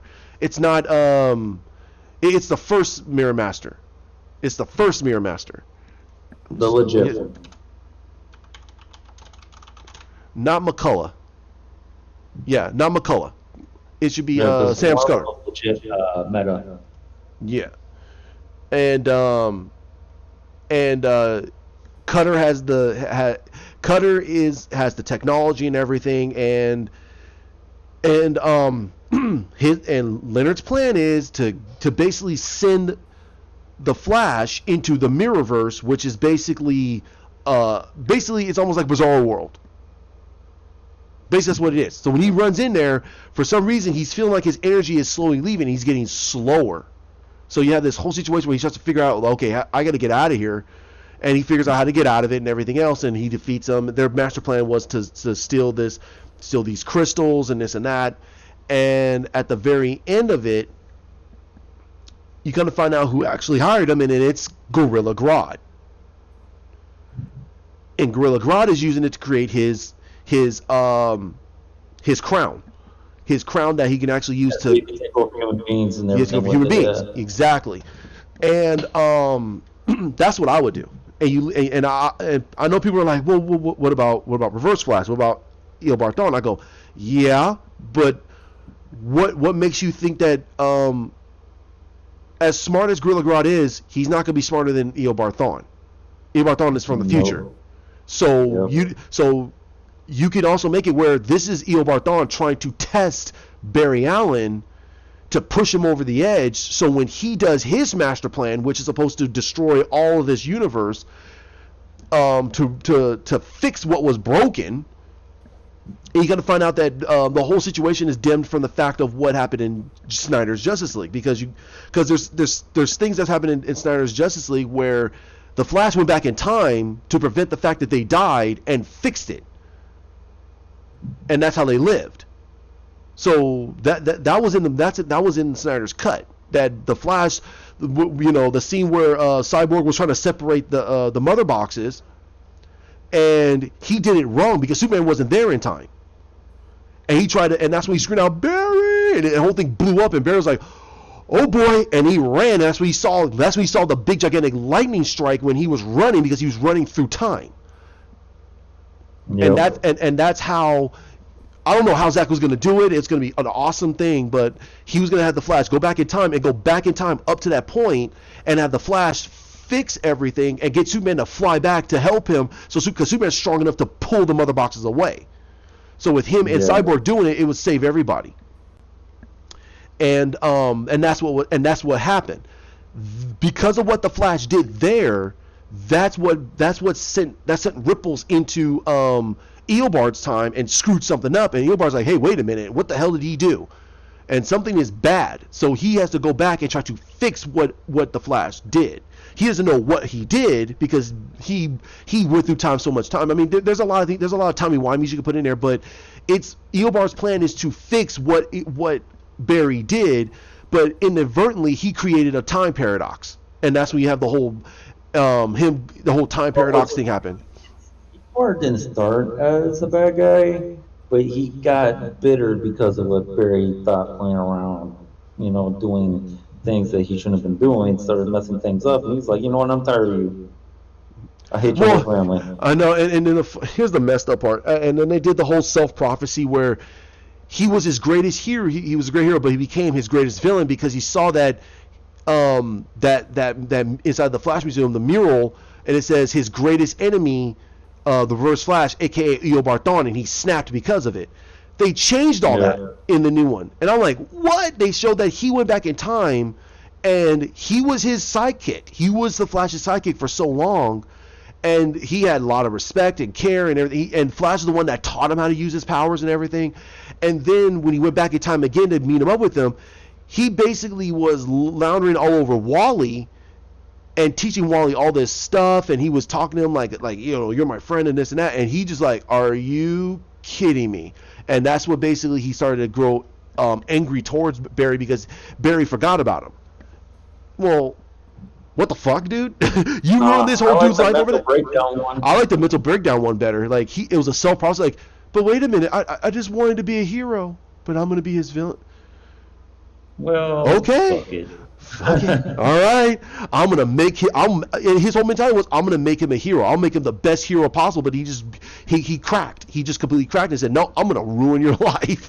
I'm gonna ruin your life. I'm gonna go back in time. I'm gonna kill your mom, and I'm gonna spit in your face. It's like, and I'm gonna do everything I can. Like, I'm screw you. Hey, like, oh, bro, like, yeah, right. You just wrecked everybody's fucking perspective. You're right. So, The Flash, I cannot wait to see what they do, but I'm really holding back because I know that Andy is going to do a really good job. He did It. I loved It Chapter 1. I haven't. I really liked It Chapter 2. I have that. But it wasn't as good as the first one because I felt that the third act kind of it kind of crumbled a little bit. It fell apart a little bit. Not as bad as Wonder Woman, but yeah. Yeah, but he still captured the friendship of that team of them together. And sorry, but yeah, I still believe that. Oh my God, I keep forgetting these people's names. My boy, you played as the main guy. Ugh. Bill Skarsgård? No, not Bill. It's Pennywise. You're talking about James McAvoy. Thank you. James McAvoy. James McAvoy killed it in that movie for me. He was awesome in that movie. He had more range than everybody else. Everybody else was like, I'm just here. Like, whoa. Yeah. Like, wait a minute. He outshined. You had him outshine everybody else, and then you had Bill outshine as the villain. But he didn't outshine McAvoy. No. They actually worked together. Very well. Basically. Yeah. Like, they worked very well together. Yep. Everybody else was just standing there like, what do I do? Yeah, that was weird. Like, oh, great. So, and I didn't like how they did Richie's character. Made him he was closet gay. I was like, oh boy. So, but it's a movie. I'm not gonna let it bring me down about the movie. It's still a really good movie. I still really like it. Chapter 1 is still my favorite. That movie was so freaking funny throughout the whole thing. Bill Skarsgård was awesome. Those kids were freaking funny as hell. The Wolford was awesome. He was cursing up a storm, and then the kid who played, he was great, man. He was great, man. I like this movie. Yeah. It's like, but you know, I got to give it up for the fact that if he wasn't, he's the one that was in Stranger Things, right? Yep. So if he wasn't in that show, I don't think he would have had a chance for this movie at all, though. Nope. But the one person that's hopefully going to get a stronger career from this is actually the girl from Stranger Things, the one that was in the Godzilla movie. And, you know, it's like that movie was on. That's a great movie, man. Like, before we had the comics that we have today, that was Gojira. Yep. Like he was like the Superman for that time in a way. Mm-hmm. In a way. Total hero, yeah. It sucks, man. Yeah. Oh my God. Then you got Astro Boy later. Yep. Astro Boy, and then you had Gamera, the turtle that he fought and beat the crap out of in the turtle way. Yeah, I'm gonna be a hero now. I'm not dealing with this dude again. He flew away. He was like, I'm good, dude. He's like, it's over now. I'm done. This dude's gonna turn me into turtle soup. I'm good, bro. I'm good.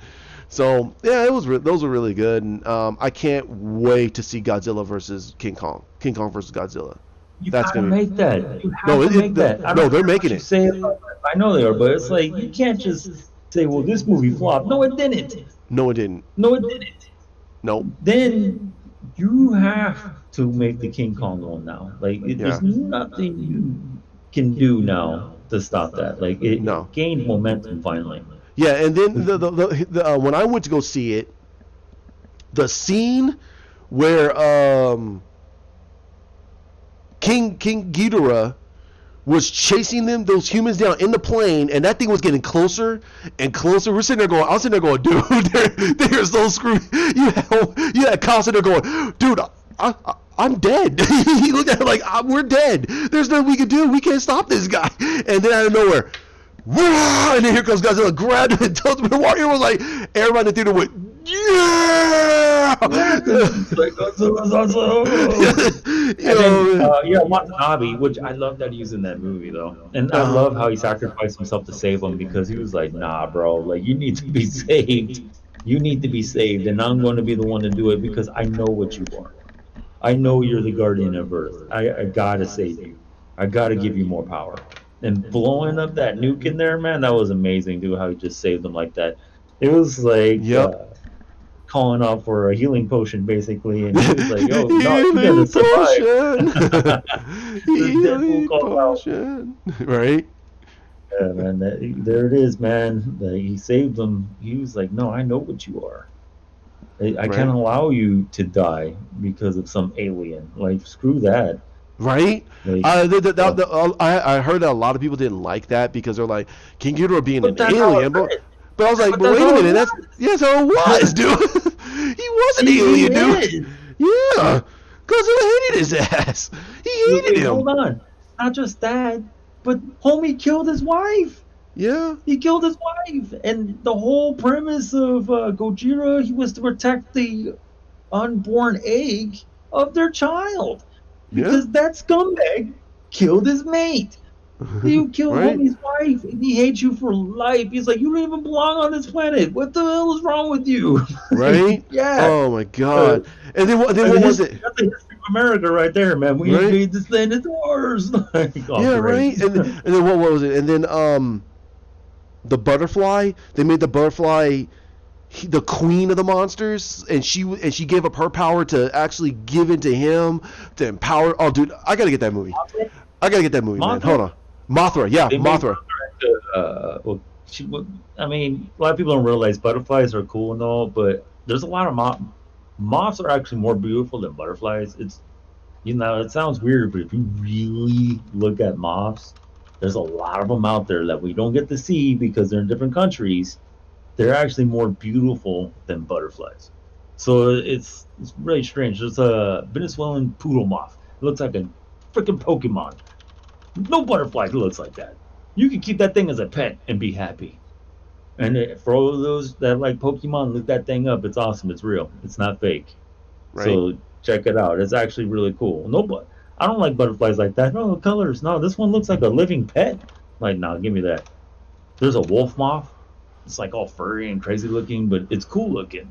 So why you think the Japanese made it Mothra, not butterfly butterfingers flying in the air, twinkle twinkle? Like, no. That's why it's a moth. A moth has more substance than a butterfly. Yeah. Whatever. Hold on. I'm just gonna. I'm getting. I totally forgot to get this movie. Godzilla King of the Monsters and Godzilla, the first Godzilla movie, because it's supposed to be a sequel to that movie, and he Yeah, fixed it it. is. He fixed it. This director fixed the first Godzilla movie and made it Oh make yeah, sense because I know a lot of people were like, "Dude, what, it what?" was cool. And the guy from Kick Ass was in it as the son. Yeah, And they obliterated his character. Like, his character does not exist. And the thing is, the way it was written, his character was supposed to be the connection to Gojira.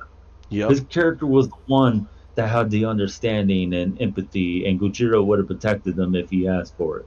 That was what his character was supposed to be, but somewhere down the line, somebody took a diarrhea all over it, And we got lucky that we had this movie come out, The King of Monsters, because we weren't supposed to get that.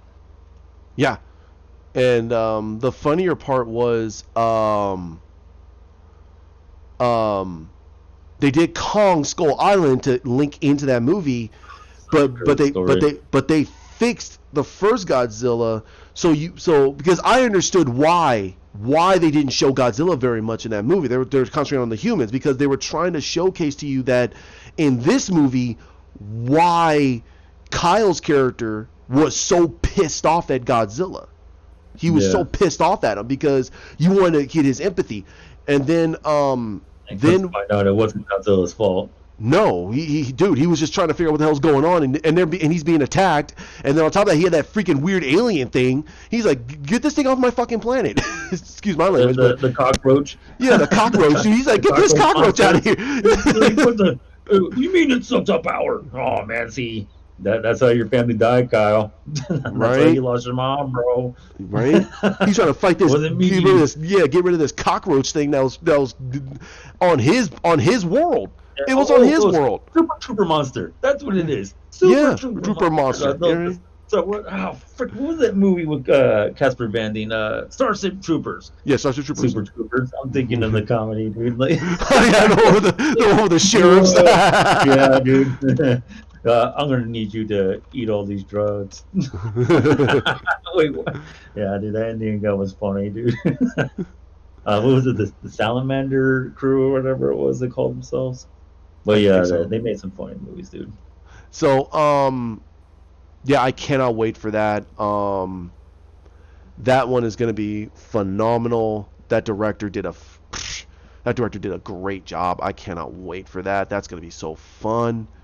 And then, hold on a second. So, okay, so yeah, so we got two more subjects. I want to get those out of the way.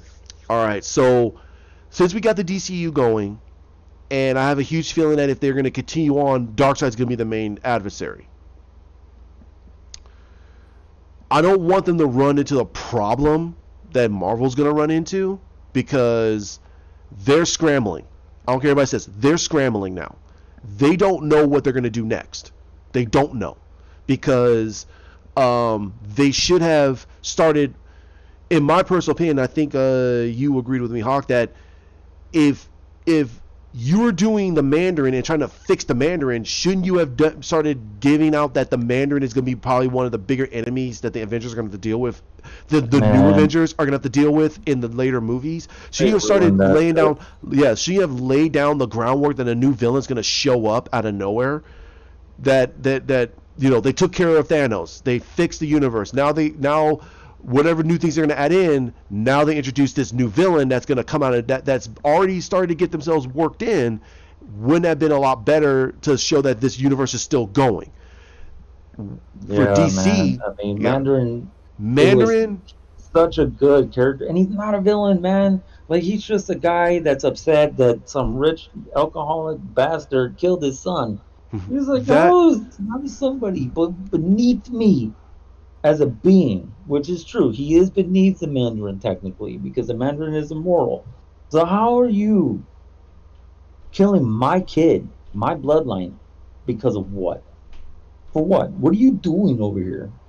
This has nothing to do with you. And that's the same situation that happens with Doom.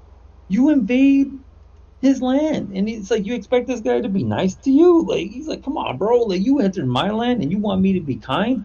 That's an act of war in some countries. Well, guess what? It's an act of war, and I'm coming after you because you keep trying to hurt my people. My people love me. Why? Because I take care of them. I'm not a tyrant. But you came in here because of what? Something was stolen and it happened to be on my property? No, it wasn't. It was well, he looks like a suspect. Let's go after that. No, you guys got greedy. You heard I had something and you tried to take it, but it didn't work out because you're an idiot and you don't belong here. These two guys are not villains.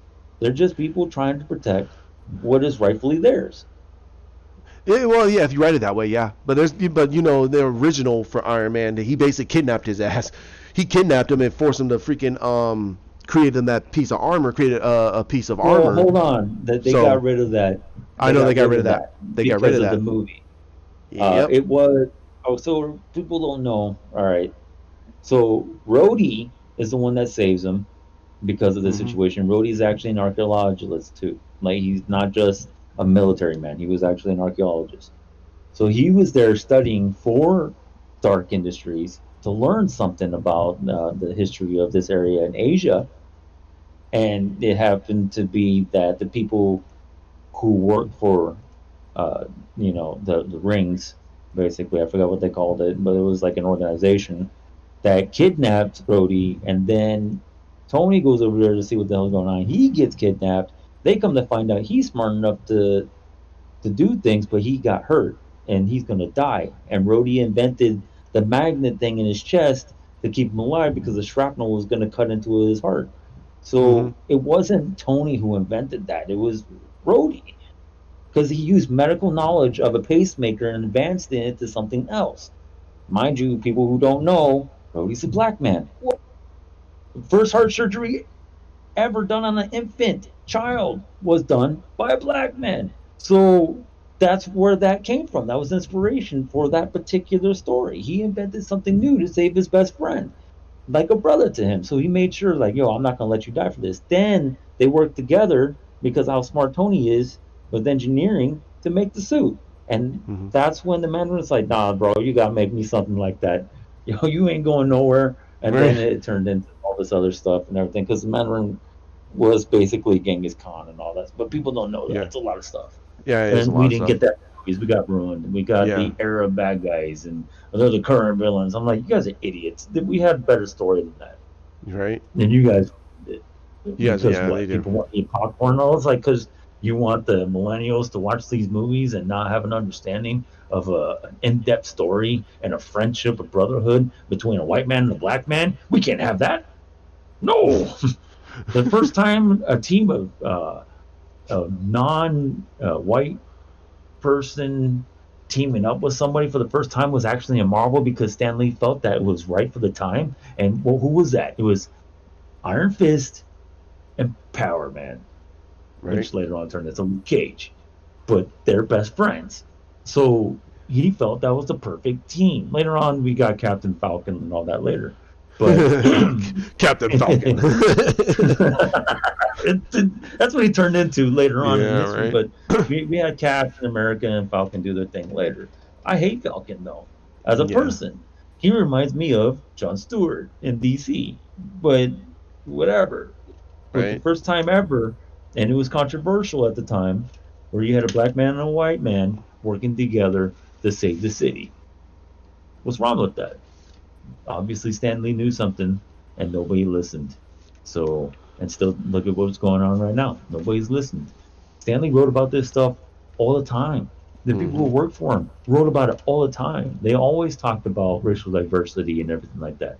Mhm. Like this BLM thing was already approached a long time ago. If you look at back at these Marvel comics, it was already approached with the X-Men.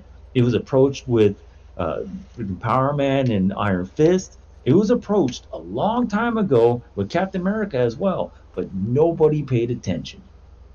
That Nope. that was a medium that people hated on. Why? Because he was pointing things out, and they hated it for it. And they tried to regulate him. They tried to shut him down. They tried to edit him in a way where he had to abide by the comic book rules and laws. If you don't do certain things, that you're not allowed to print. And that's how come we got that stupid thing on the comic books. Like, Yeah. come The on. MPAA. Yeah. The MPAA regulations. Yeah, they try to Yeah. censor him, and Yeah. people And don't they understand. It's like, yeah they also bro, did that with the Joker back in the 40s because when he yeah, first came in yeah, was the first thing he did. He cut a smile into a dude.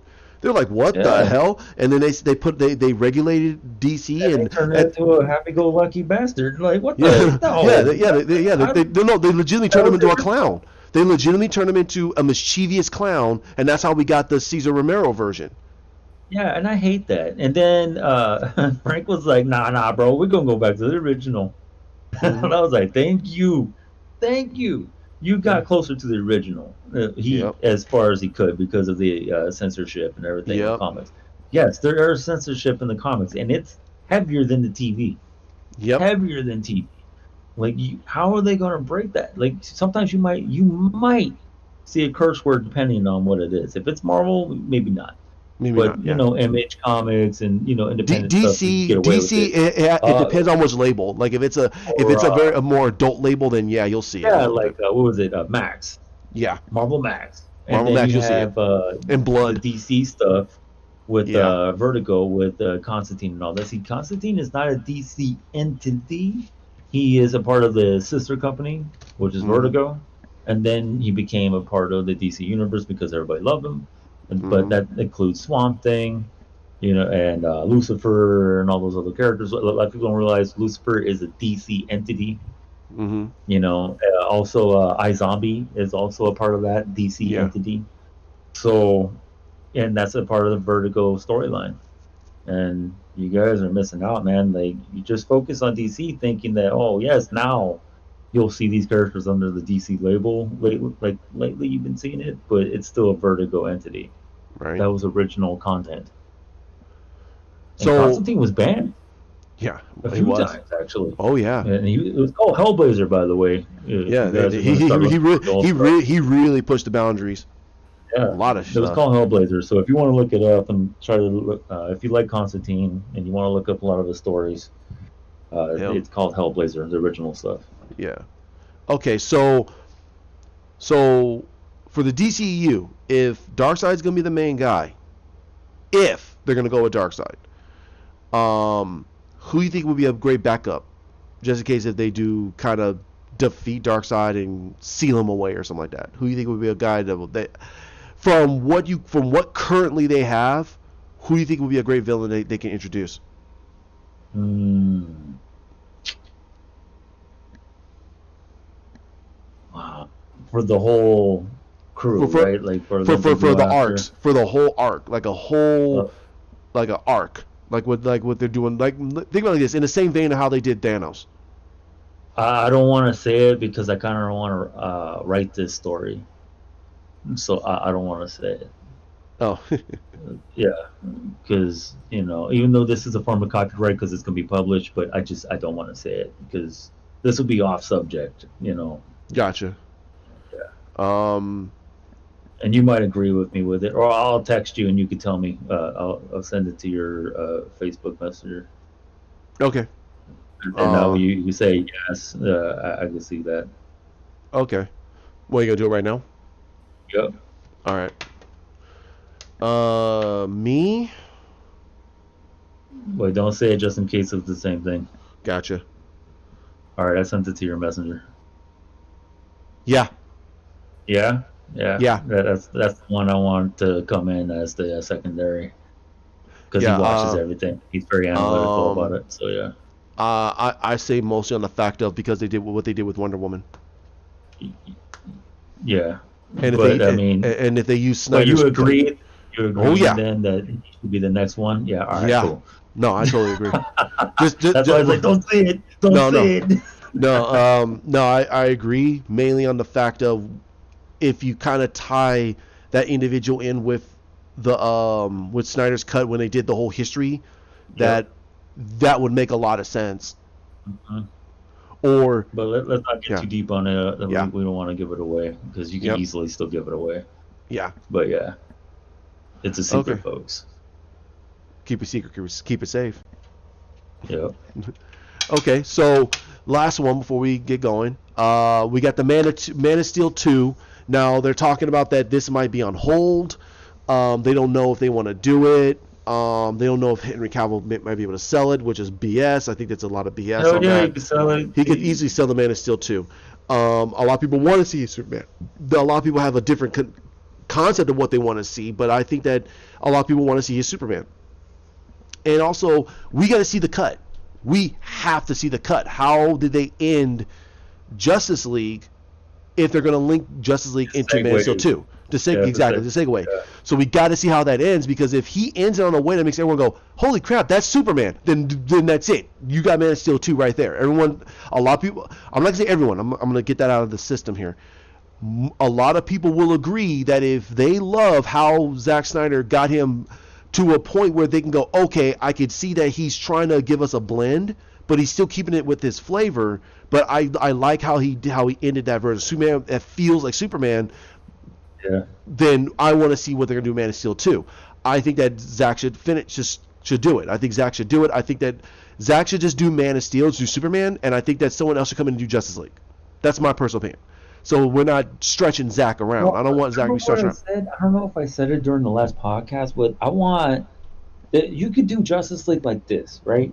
You could have Schneider, Nolan, and Wan work together to make a Justice League film. Okay. Why not? Because they're solid storytellers. Why not? Yeah. No, I agree. And they can each do a piece of the script or work together all the way through. Kind of doing a ghostwriting thing together, and make a solid story because they know where they want to go. Yeah.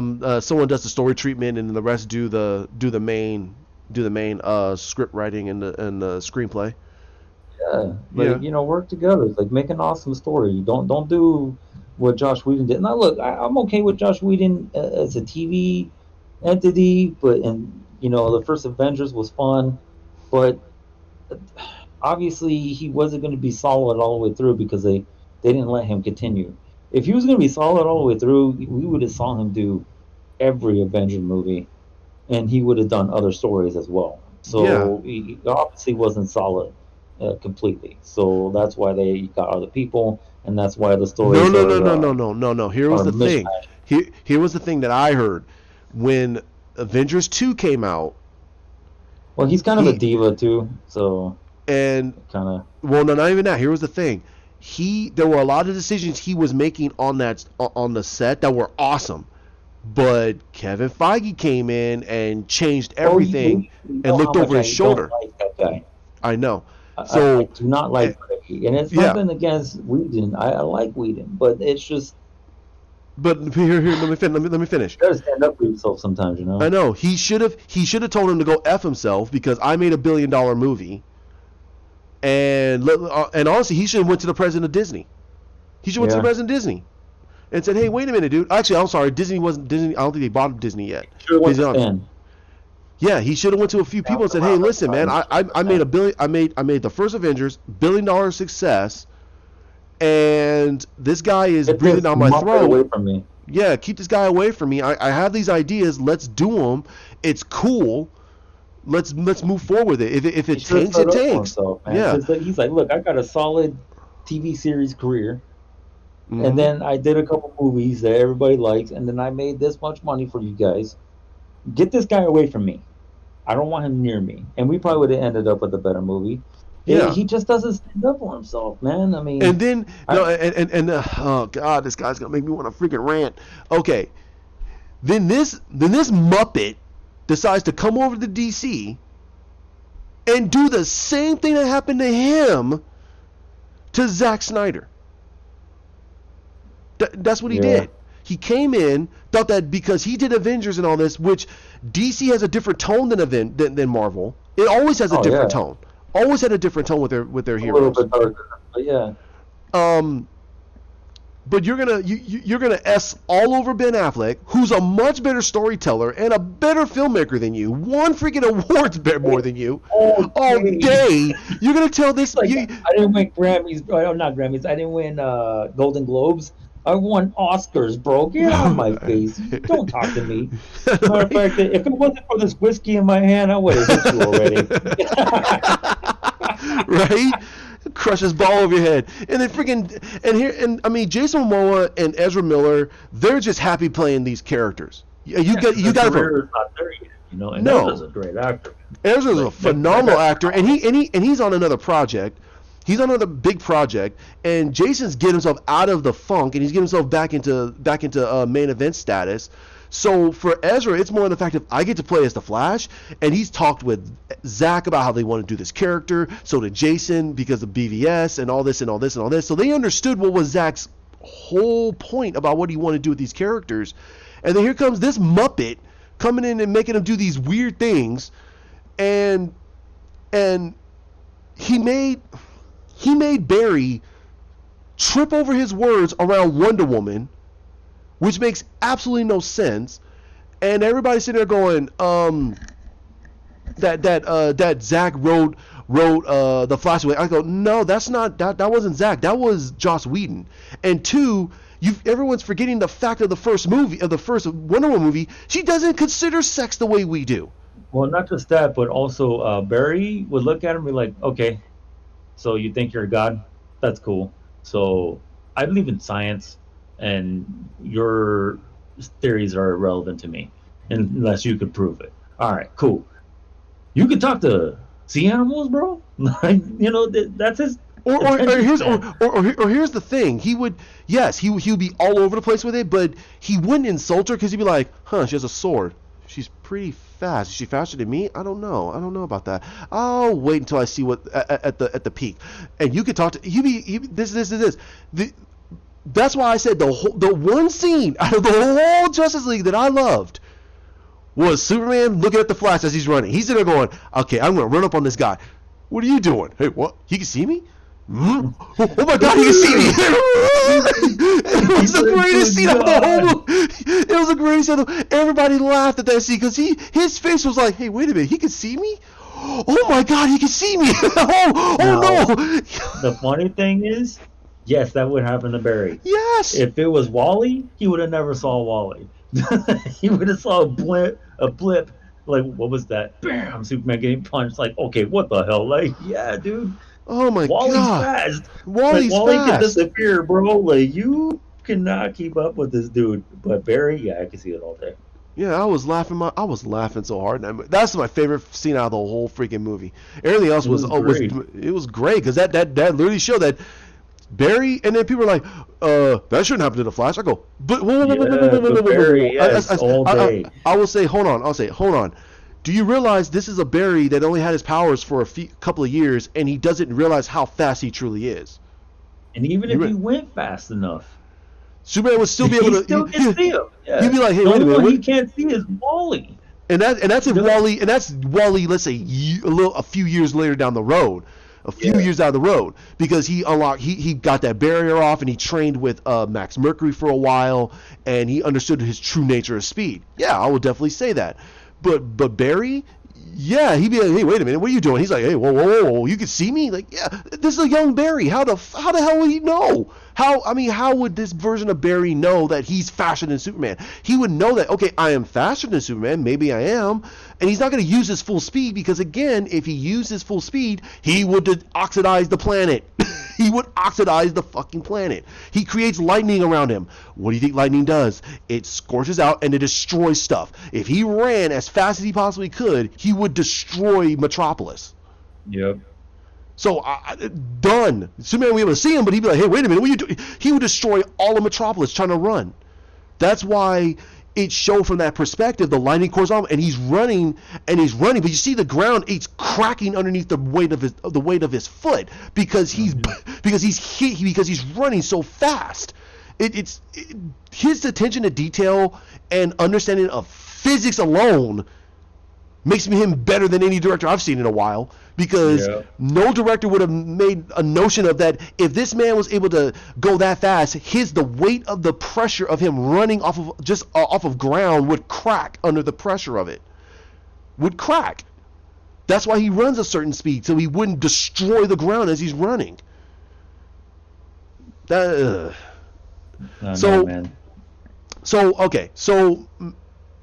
Man of Steel 2, they want to do Black Adam, and I think you and I talked about this in the last podcast. Should they use a true Superman villain, or should they use Lex Luthor? I think no.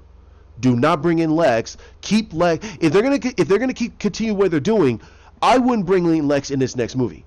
Have Lex still evading the law. I'll say have him still evading the law, and he's building his Legion. He's building his Legion. I would say do not do Black Adam. Make Black Adam. If they're gonna do Superman in the Black Adam movie as a tease, okay, but I wouldn't do it for a whole movie. Black Adam doesn't occasionally fight Superman. I'm sorry, he doesn't. He doesn't fight Superman occasionally, a lot of times. It's very rare.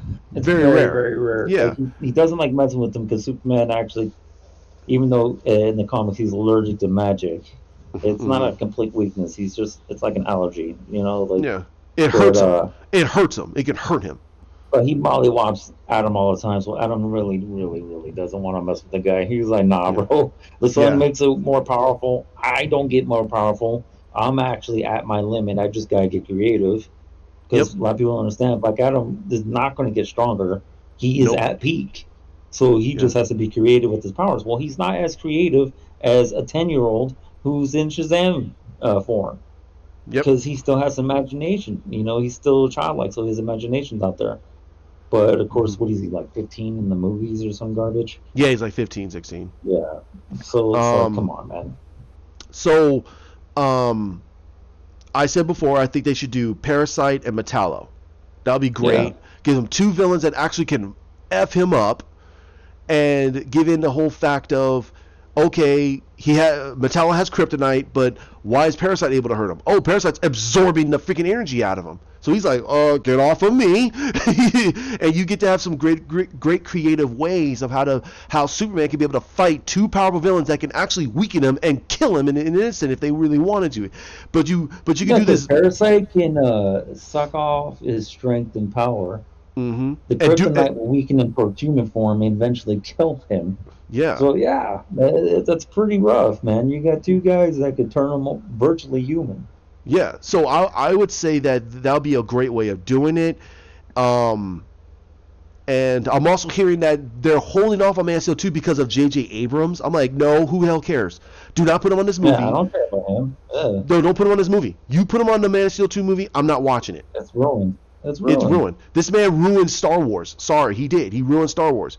He couldn't figure out a way He to was bring. good at Star Trek, though. Yeah, the he first Star did Trek those. movie was freaking phenomenal. I like it. I even liked the second one. It was a rendition of It showed you Wrath how of much Khan. love he had for one or the other space adventure, and he Yeah, obviously liked Star Trek more. yeah. So yeah, dude, And I no, also think Paramount just gave him a lot more freedom and said, "Hey, just do a movie." Instead, Disney sitting over his shoulder, sitting there going, "Hey, what are you doing? What are you doing? Oh, what are you doing? Oh, hey, no, don't do and a lot of the that." Trekkie fans out there are gonna be like, well, he ruined the story. Like, yeah, and I feel that about what's that new one that's out? Was it Oh, Destiny? no, Uh, Discovery. Discovery. Yeah, I feel the same way about that. I'm like, nah, I'm cool, bro. Like, Yeah, we're good. yeah. Like, I'm not gonna watch that. So, um, now, yeah, I still think they should do Parasite. Hell, Mongol will be great. Mongol will be great. Mongol Yeah, can hold a but movie by himself. And you can also do it on the fact of the only reason why Mongol showed up on that planet Earth is because he heard someone defeated Steppenwolf. He heard someone defeated Steppenwolf yeah, and because we battled the know who he is. So yeah, that's a yeah, good segue right there. that he heard that someone defeated Steppenwolf and took on Darkseid. He's like, who is this person? This? What is this? And he beats the crap out of him. Superman beats the crap out of him, defeats him, and then he comes to find Oh, out that he's bro, the last that's a good Kryptonian. segue for Lobo too. Yeah, and then That's also a you get good and you introduction. yeah, and also you could show the fact that he went there, but he didn't know. He doesn't know that Superman is the last Kryptonian. When he hears about him being the last Kryptonian, and Mongol leaves, that's how the universe hears about the last Kryptonian. And that's how you get more space adventures with Superman, because then you actually can say that, how the hell will you know about it? And then you can do, I don't know, Brainiac. Brainiac hears about the last Kryptonian. Dun, dun, dun, dun, dun. He's coming right to Earth looking for freaking That's a segue right there. That's a right good there. one. So you opened up the universe by bringing in the fact that if Superman was there with the defeat of Darkseid and the defeat of Steppenwolf, what about Mongol? Mongol can show up. And then you hear about the Green Lanterns are coming to Earth a little bit more. They're like, hey, what's going on Earth? They come to Earth, find out about this super guy. Okay, fine, I'll beat the crap out of him and I'll enslave this planet. Superman beats the crap out of him, and it's revealed that he's the last Kryptonian. He goes, "You're the last what? Okay," and he leaves. He gets the hell off the planet. You don't know why. He leaves. He says, "Nope," leaves. Lobo comes. How do you want to do it? But it leads to Brainiac coming to Earth. It leads to Brainiac coming to Earth because he's the planet devourer. Yep. Done. Yeah, he's like the main collector, Yeah, and and a lot of people are not paying attention to that. yeah, and again you can segue in the fact is He thought the Kryptonians were gone. He's not talking to freaking Steppenwolf and Darkseid. He ain't talking to them, so how would he know? He heard through the grapevine from Mongol. Mongol got defeated on Earth. Okay, whatever. By the last Kryptonian. Say what? There's the last Kryptonian? He's going straight to Earth to figure out, and it segues into the whole, oh my God, what the hell was that thing? The thing that, the skull thing that Jor-El put in him. No, the Codex. The Codex, yeah, it leads out to the Codex. And they're like, and anybody says, okay, what about it? Okay, someone obviously didn't watch Man of Steel because what is the Codex? It's a genetic template of all Kryptonians. Yeah, and he's keeping it safe within his DNA. Exactly. Because he's a natural born, not a... he's not genetically he created. Right, he's not made. So they needed a new start. Mm-hmm. So now you have Brainiac showing up, and he wants the Codex. Speaking of the Mongol thing, a lot of people don't realize, like, if you look at his Mongol's polar opposite in Marvel, it's Mojo. Yep. It's Mojo. And Mojo is nowhere near as powerful as Mongol and all that stuff, but manipulative and being like a gladiator type situation, entertainment type of guy. You know, yeah. It's like the Red King thing on Planet Hulk. Yeah, except far better. And far Mojo is manipulative. And if you want to get that storyline, then you would have to go with the X-Men when they introduced the New Mutants. Right. And that's when you learn about. And Shatterstar is fucking awesome. Yeah, right. The dude is cool as shit. He has one sword with two blades on it, then another sword. Like, dude, this is the guy that gave the idea for Roanoa Zorro, bro. Legit. Like, come on, man. That's what he is. Like, oh, this guy's so cool. Right. But, yeah. So I mean, there's again, those are the small little things they could do with the DCEU. They can bring in Mongol. Mongol could serve as a big villain, but the way he is, he doesn't serve as an arc villain, like a major, huge arc. No, he's a one shot. He could come in for multiple movies. Brainiac is a huge arc villain. Darkseid's a huge arc villain. You could do the Legion. Hell, you could do the Crime Syndicate. That'd be great, the Crime Syndicate. You could see evil versions of them. Holy crap. Yeah. Evil versions. Evil Owlman and all that. Yeah. You can do the evil Owlman, Superwoman, Ultraman, Power Ring. What the hell was he called? It wasn't the Flash. He was called something else. The evil version of Barry. Oh, that'd be. Oh God, dude. Oh, that'll be a great movie. That'll be a great movie. And if I want anybody directing that, it'd be freaking Zach, because Zach will keep the detail exactly the way he needed to.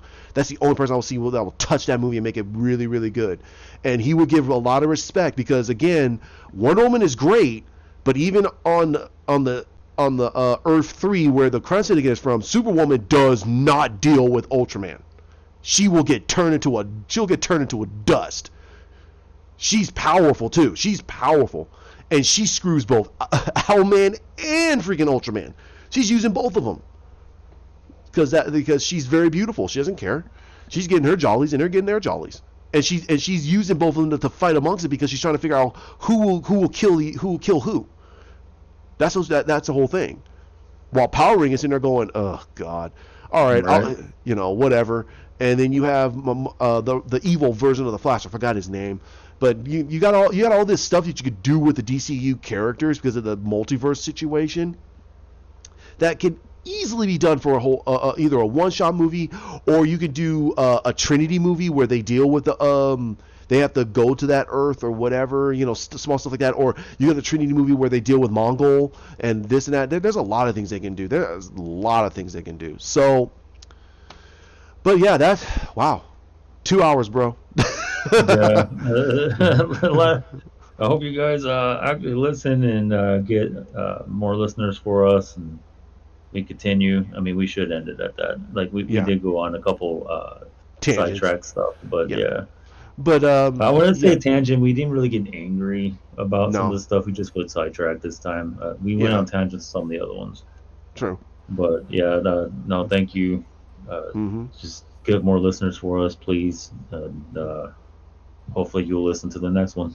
Yeah, and if I can't get Hawk for the next video, I'm probably gonna do another one about the whole supervillains, and I got a reply about my Zod question, my Zod video, and I did that one like almost a year ago, and he said that I had a really good understanding about supervillains, and I said to him, and I reply, and the best villain, there's two really great villains, and I think Hawk will agree with me. The one is a villain that believes he's a hero, which is Doctor Doom. Doctor Doom will do whatever he has to, but he will do bad things as long as he knows that his people are safe. Which is an anti-hero, but that's actually Wolverine, that's Gambit, that's Deadpool. They're anti-heroes. Yeah, they're seen as heroes, but they're actually anti-heroes. They kill people, and then Punisher, same thing, same vein. Yeah. But Doom is basically the same thing, except he just takes it a little bit to the extreme, though. Yeah. Now there's the other one where a villain that is so layered that you actually feel for him, but you know that he's a villain. Not a villain that not a villain that believes he's a hero. He knows he's doing bad things, but he's so layered that you go, wow. And I said that Michael Shannon Zod is quite possibly the best movie written version of Zod I've ever seen, because you understood right off the bat who he was. It hurt him for killing Jor-El, but he told Kal-El, listen, I have a duty to my people, and if I had to do it again, I would. And that was his best friend, mind you. Yeah. That was his best friend. That wasn't just some regular guy that he worked with. That was his best friend. Yeah, that wasn't scientist number 5. That was his best friend. The guy who mentored him in a lot of things. And that's why you see Russell Crowe's character mollywopping him, because he was actually a great fighter as well. He wasn't just a scientist. The dude was a soldier. Mm-hmm. So, anyways, that's the next subject, next one. Yeah, so we'll talk a little bit more about that. I'll get more into that, and I'll fill you in, Hawk, a little bit about the Colin Salmon version from the Krypton. He's very well written. I hope that one day you can sit down and watch the show. I know how you feel about it, but it's so far in the past that it should give you some entertainment value for the characters and understanding about what they were building. So I hope that you sit down and at least watch it and watch how they write that Zod. That version of Zod is the best written Zod for television. The best written version. I mean, he's racial changed, but I looked past that. The Black Zod, right? Yeah. The actor from the original Resident Evil movie that came out. Yeah. That guy, right? Yeah, that guy. And no, he's a great actor, and again, I was angry at the fact that they changed the race, but I said, okay, you know what? I really like this show. I want this show to survive. I'm gonna look past it, and by God, that's Arrow as a stepdad, right? Yeah, that dude is phenomenal. That guy made me love Zod more. He made me love Zod more. He was no joke. He made you feel like Michael Shannon Zod right off the bat. You're like, okay, I understand this dude. He's evil as hell. He's evil as hell. That's what come a line of when they say, why do British people make the best villains? Yeah, right? Well, you guys did Still America, but yeah, let's not get into that. All right, let's keep that to ourselves, dude. Look, I like Britain now, but history-wise, you guys had a horrible track record, bro. Like, I mean, we have a bad track record as we speak, but Jesus. Yeah, right. All right. Anyways. All right, guys. You guys have a great one. Like, comment, share, subscribe down below. Hit the bell. We'll try to get this out. Like, we'll try to do this as early as we can to get it out by Monday. I want to try to do this by Mondays. If I can't, then I apologize. I'm gonna be very busy. Because I got to go back to work and everything else. So if you guys keep up, I'll try to answer any of you guys' questions. If Hawk sees any, also answer the questions too, Hawk, if you can. Okay, if they ask any questions, and we'll see you guys soon. You guys have a great one. All right, later.